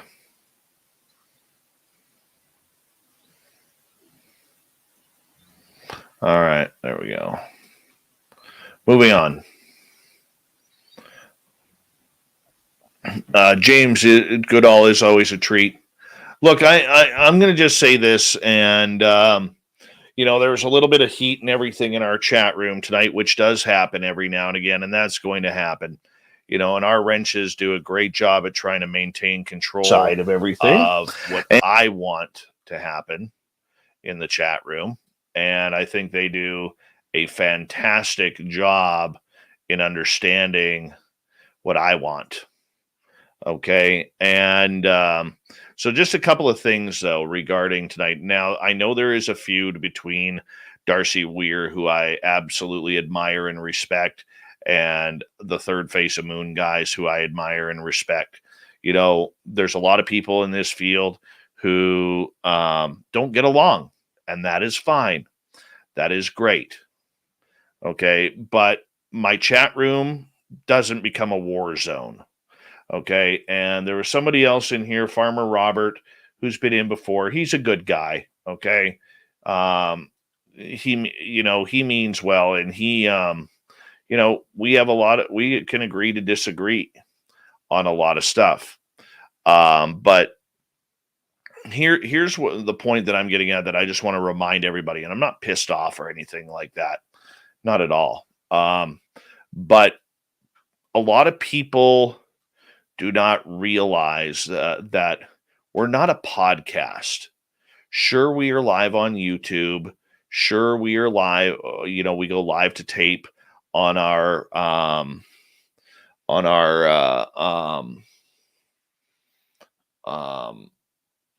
podcast sessions, but each show goes and gets distributed to a radio station.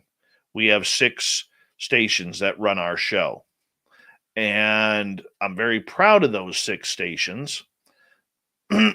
And so a lot of times, where I kind of sniped at Darcy tonight was because my radio listeners, who are a very good portion of our live listening audience, they don't know who Darcy Weir is. They don't know who Third Phase of Moon is.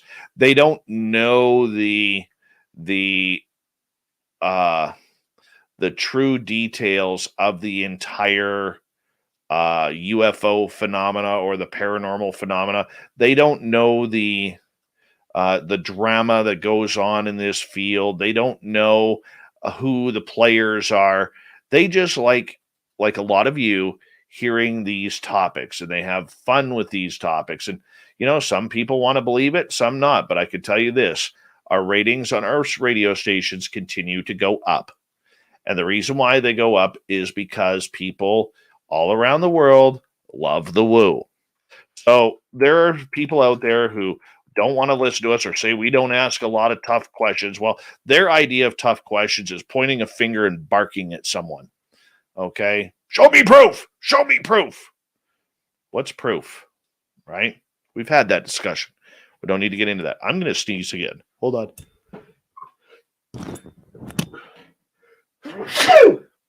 Gesundheit. Sorry. So, anyways, my big thing is this. I don't cater to the podcast audience. I don't cater to the YouTube audience, and I don't cater to the radio audience. I have to blend all three. And I always have to be cognizant of the fact that when somebody is on, they may not have heard that person before. They may not understand. So for me to come out and grill, like a lot of these people now in the UFO field especially, they want you to come out and grill. Go for the jugular each and every time. Well, that does my audience no good because I'm in the difficult position of being able to have so many varying degrees of audience. Now, there's people who will listen to this and they'll say, man, that's a cop-out, that's this and that's that. No, it's not. It's the reality of the parameters of what we as Spaced Out Radio live in. And that's the truth of it all. All right? Look, there are things that I want to say, guys. There are things that I want to talk about, right? I would love to be able to go all Thomas Fessler, right? I would love to be able to, especially right now, give my opinion on what I feel is happening in my country right now with all of the protests. I would love to get political. I would love to call out some of the inaccuracies that I see in our local media regarding this. And I'm saying that as a former member of the media. But right now, I can't because my parameters, which is getting as my show continues to grow and Spaced Out Radio in general continues to grow with the bigger audience and more on a terrestrial scale, I cannot afford to all of a sudden get into a pissing match with somebody and start, why? Show me proof. Okay? That doesn't get my ratings. My audience, if you talk to any of my radio stations, they want the weird stories. They want the ghost stories. They want the woo, which is what we deliver. And some people may have an issue with that. Some people don't. But for those who do, okay, it's because that is our format. That is what is here. And if you're going to say, well, you're just trying to make money off this business, you're damn right. It's because this is a business. This is a business. We're not sitting at home begging for super chats, okay? Otherwise, we're going to have to go get a job. We're not doing things like that. We're not sitting there, trying to solve the world's woo problems. We're not here to carve Elizondo. We're not here to carve melon, okay? We'll ask tough questions when those times arise. Okay. Like for instance, if I had Tom DeLonge on the show, I would ask him some tough questions because those questions need to be asked. But we got to get out of this habit of trying to hammer people and put people in predicaments every single time. Like you guys don't understand how cutthroat this stuff can be here. Okay. For instance, I have a guest who we are tied to, okay, in an informal way, messaged me the other night about another radio program, okay, who wanted to have him on as a guest. And he goes, I've never heard of them. Can you please fill me in? And I said, absolutely, I can. This is a station that has approximately, well, let me find out here, and I'll tell you exactly. They have 769 subscribers on YouTube, on Spreaker, Let me see if I can find him here on Spreaker. Is that the button I press? Search.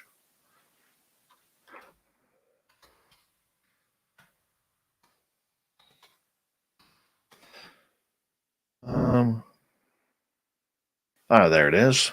On Spreaker, they have. Okay, it doesn't give their how many are following them on Spreaker anymore. Spreaker used to give a count of how many that are following. All right. And this person claims to be broadcast over 1 million people each and every night on a number of terrestrial radio stations. But if you go on their website, they under terrestrial radio affiliates, they have a total of 0.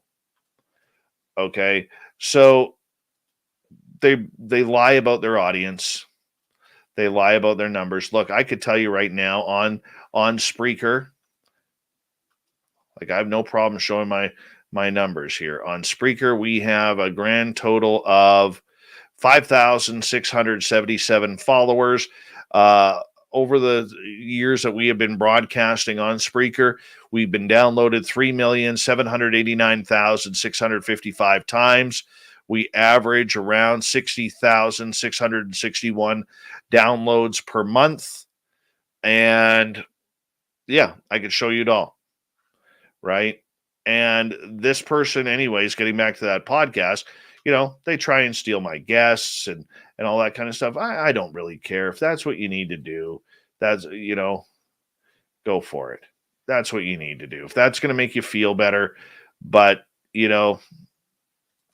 everything comes back to bite you at times. So, it is what it is. It is what it is. Like, we don't have, I'm telling you right now, with 15,000, we just rolled 15,000 subscribers the other day on the weekend. And I'm very proud that the After Hours show got to do it. 3 days ago, we got our little new achievement trophy from online trophy from YouTube about our 15,000 subscribers. We're now at 15,058. All right. 15058. Beautiful. Perfect. That's wonderful. I'm extremely excited about that. I actually am. Right. But we don't have, even with 15,000 subscribers, we don't, and being on 6 terrestrial radio stations, we're nowhere close to 1 million people a night. Nowhere close. All right. We're about 900 to 850,000 off.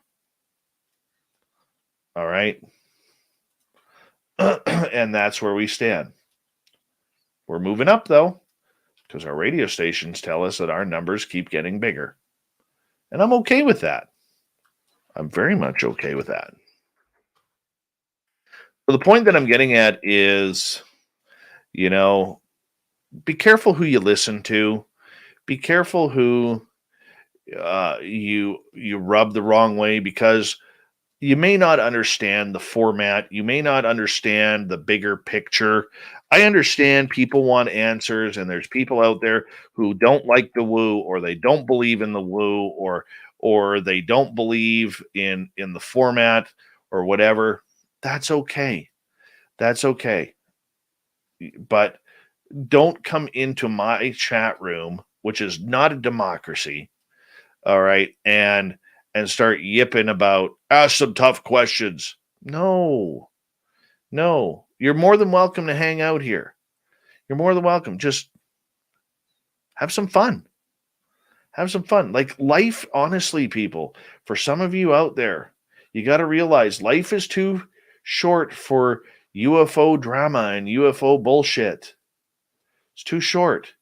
Now, it's different for somebody like Darcy in Third Phase, and their little feud that they're having, okay, because there's money on the line. And we're not talking $100, $200 or even $1,000. Hello, gorgeous Ambi Francois. How are you? There is a lot going on there, guys. And when you're getting into that tens of thousands of dollars plus, then that's just for film cost. That's where it gets a little difficult. Any questions about all of that? Or comments? Thank you.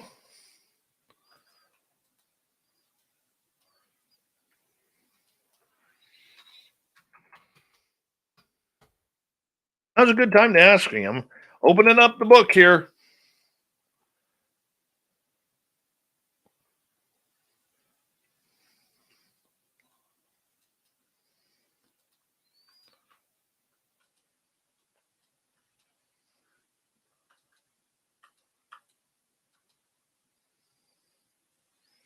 Oh, you're very right, Michael. I actually did watch that cloud video, John Hudson. That's pretty amazing. Hi, gorgeous D Swagger. How are you?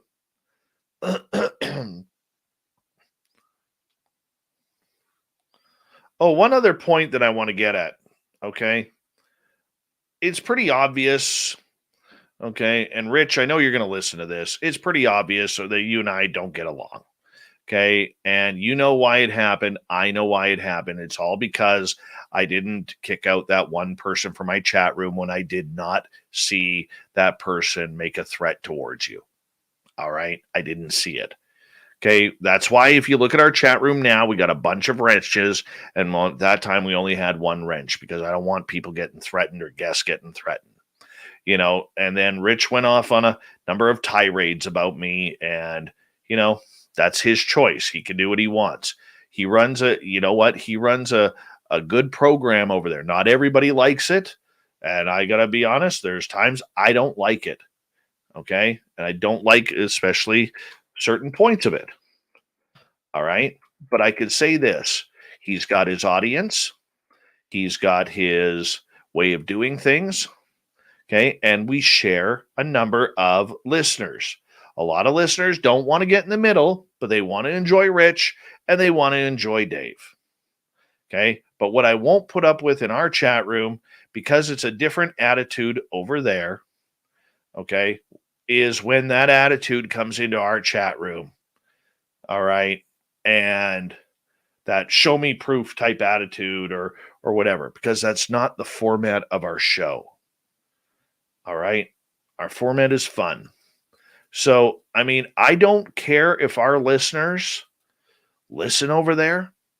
It's entertaining programming. You guys are allowed to listen to whomever you want at whatever time you want. That's okay. I'm good with that. Right. But when you come over here to our chat room, just be one of us. Right.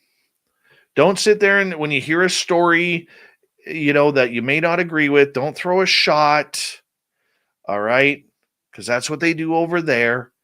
All right. Don't throw a shot at the guest. You know, just hang out and enjoy. Right. You weren't there. That's my biggest problem with anybody who says, oh, that didn't happen or that's not true. You know, like when I had my encounters with UFOs, the aliens with Samantha Mowat. Okay. I had somebody in one chat room one time, saying, oh, that's not true. That didn't happen. Really? Because I didn't see you there. Do you know where Mission, British Columbia is? Do you know where the farm was? Do you know where the forest was? No. So if you weren't there, how do you know? Right? Well, because you don't have any pictures or you didn't record it. You go through something traumatizing like that and then tell me how you feel. That's just the way it is. Right? Look, I don't have I'm going to go on record here. I do not have an issue with that other show. That other show has an issue with us because of things that are make-believe in that mind. And you know what? That's how it works. And that's okay. Right? You could try and dox our YouTube channel for fake listeners. There's none of that. I've showed my numbers. I can prove my statistics. And that's it. That's it. You know, the only thing I don't tolerate for the listeners is this. Okay? You don't get to come into our room and stir shit up. Number one. But number 1A, okay, because we have so many mutual listeners, there are times when those mutual listeners, because I don't pay attention to the other show, there are times when those mutual listeners come back to me and say, hey, ABCD person was in the other chat room absolutely slamming. And then you come into our chat room, that same person will come into our chat room and be like, oh, hey, everybody, how we all doing tonight? No, that doesn't happen here. That's not fair. That's not fair. Okay, you don't get to insult us in one room and then come back into our room and be all goody two-shoes. It's not fair to our listeners. I don't care about me. Don't care. You're still listening. But I care about the people who you're faking out. The good people who are here each and every night, who hang out with myself and then carries over to Lynn, carries over to the After Hours show, carries over to our social media, because those are the people I care about, is each and every one of you who are here. Right? Just be fair. Okay? There's one person, I got tipped off to one person. I asked this person on the weekend, I said, are you lost? Because he was in listening to Lynn. And this person, I was told a number of months ago, was saying some pretty rude stuff about us. But he comes in and he was like, hey, man, I'm sorry. Do you mind if I listen in? I really don't mind. I said, sure, go ahead. Listen in. And then a couple nights later, there he is right back in the other chat room insulting us again on words that were not true. Because I got the person who sent it to me, screenshotted it and sent it to the photo to me. And I was like, yeah, that's not true. That's not true at all. That's not what the conversation was. We can go pull it up in our chat rooms, because we're not one of those shows that erases our chat rooms afterwards. Okay, but that person now banned from our room because we don't put up with the bullshit like that. You know? And that's the way it is. Right? You guys can listen to whomever you want. I'm very good with that. Right? But we don't insult people in here. You can healthily disagree. It's like if somebody didn't like Trudeau, okay? I'm not a Trudeau fan. If somebody in my chat room loves Trudeau, we can talk about it rationally. Rationally, if we talk politics here. So that's all I'm saying. Not trying to be rude, not trying to throw egg on that other person's face, but if you're going to pull that attitude in my chat room, that's not going to be accepted. Your comments are going to be erased. It's the way it is. It's the way we do it. You know, if you want to hang out, enjoy the night, and understand that there is a larger audience out there than just the podcast type of things. That's it. That's it. It's easy. It's easy.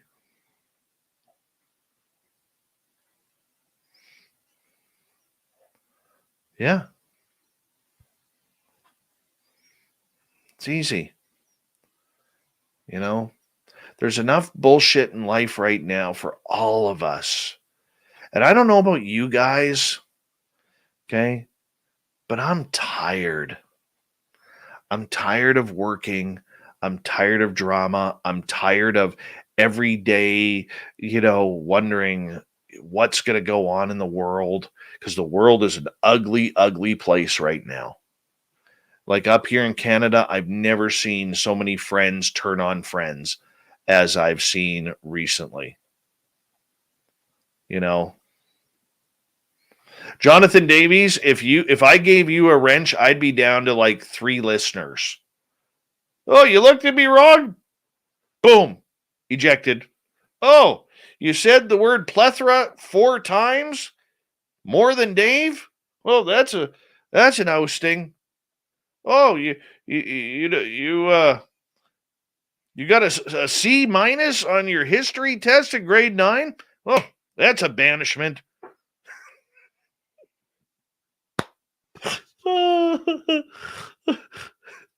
Oh, John, thank you for letting me have a laugh at your expense.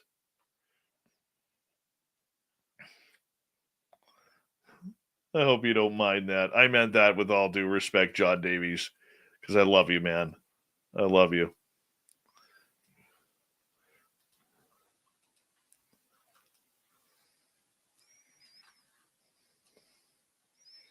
I can't wait to get Jonathan Davies back on the show.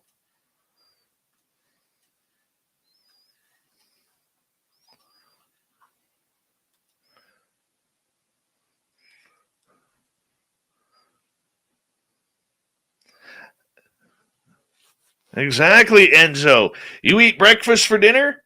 Boom, gone. Gone. That's it.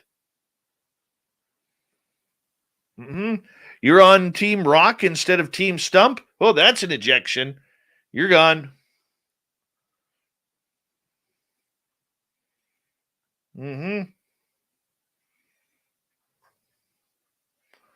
Yeah.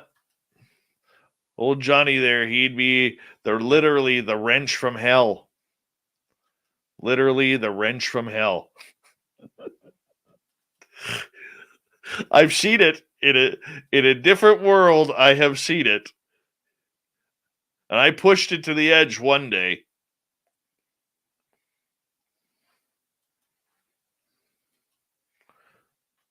And I got my warning. You eat breakfast for dinner. You don't eat breakfast for dinner, Dave?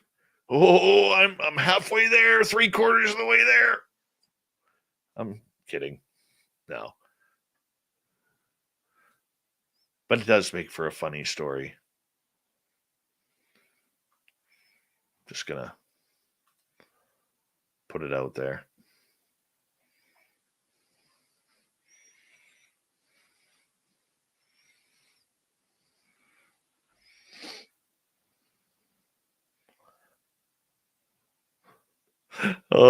I know John is laughing at home right now in the UK. Good morning to you, John.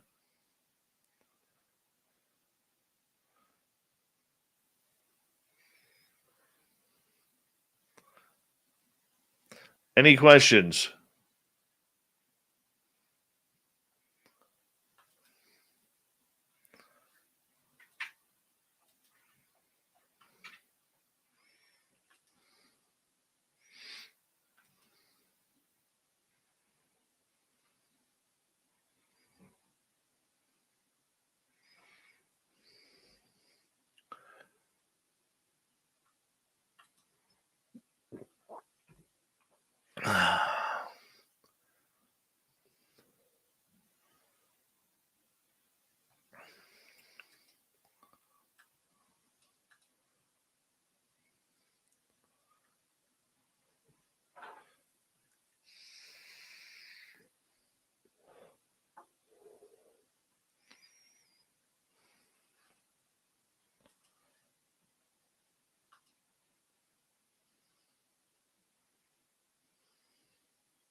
Am I going to get to my show? I don't understand, Michael.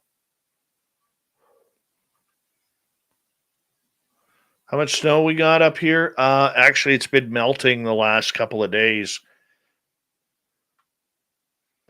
Pinzer,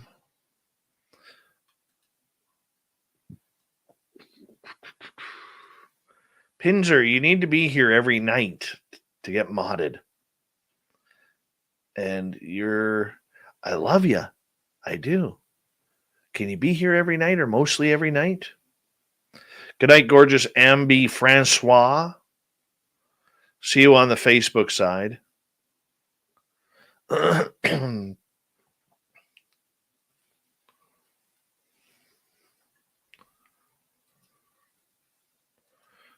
let's see here.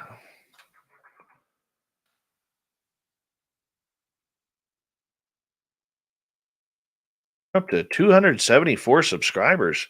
on Canada's Great Unknown. We picked up some subscribers tonight. Very cool. Very, very cool.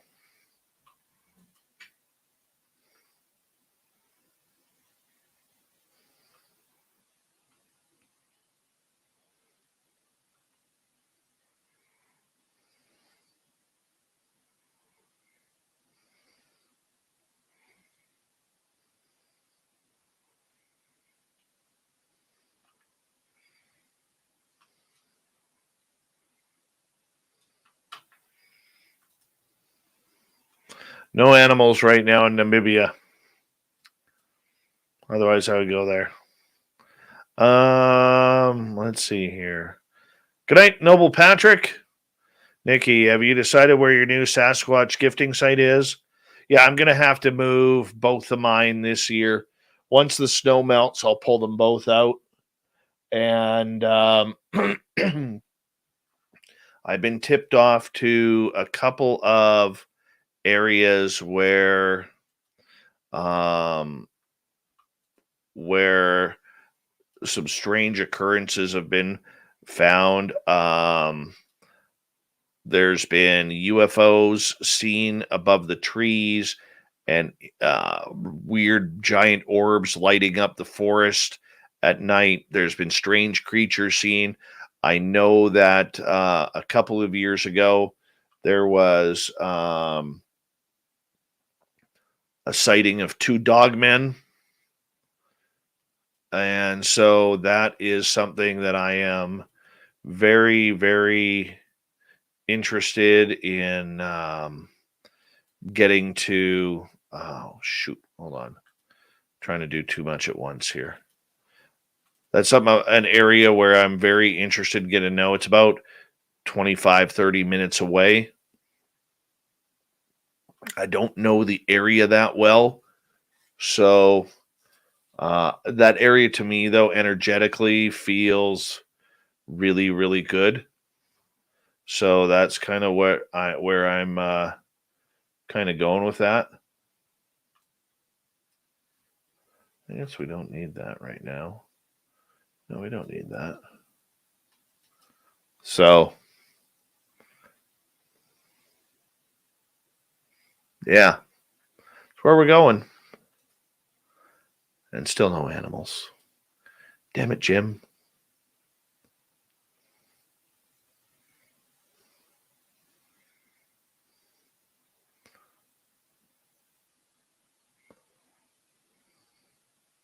Trying to see what else is live here right now.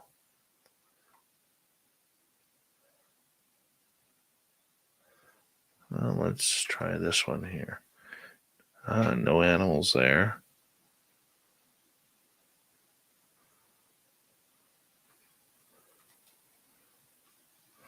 Come on, give us something. What's on the Africam here?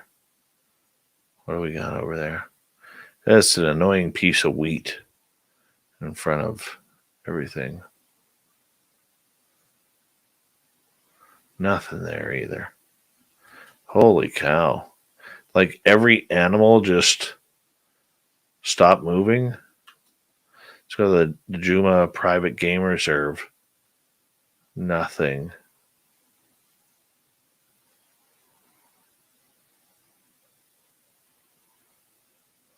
Nothing. Holy cow.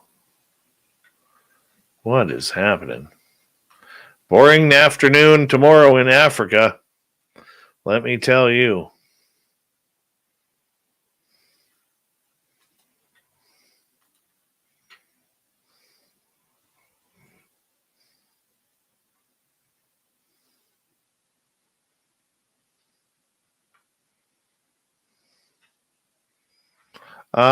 No, this is a Jackson. This one's a Court, and that's a Jackson Dinky right there. Those two here are my sons. He's worn them both out already. Thank you, Enzo, on the congratulations for 15,000. Appreciate that. This one's done. One done. 2 done. And a 3 done. Where's this going? Tomorrow night, Science Bob and friends. We're going to talk with a member of the SCU, the Scientific Coalition for UAP Research. And give me 2 seconds here. Where are you? Where'd you go? Where'd you go? Oh, of course, you're going to play that game with me, aren't you, Facebook? Give me 2 seconds, guys. No.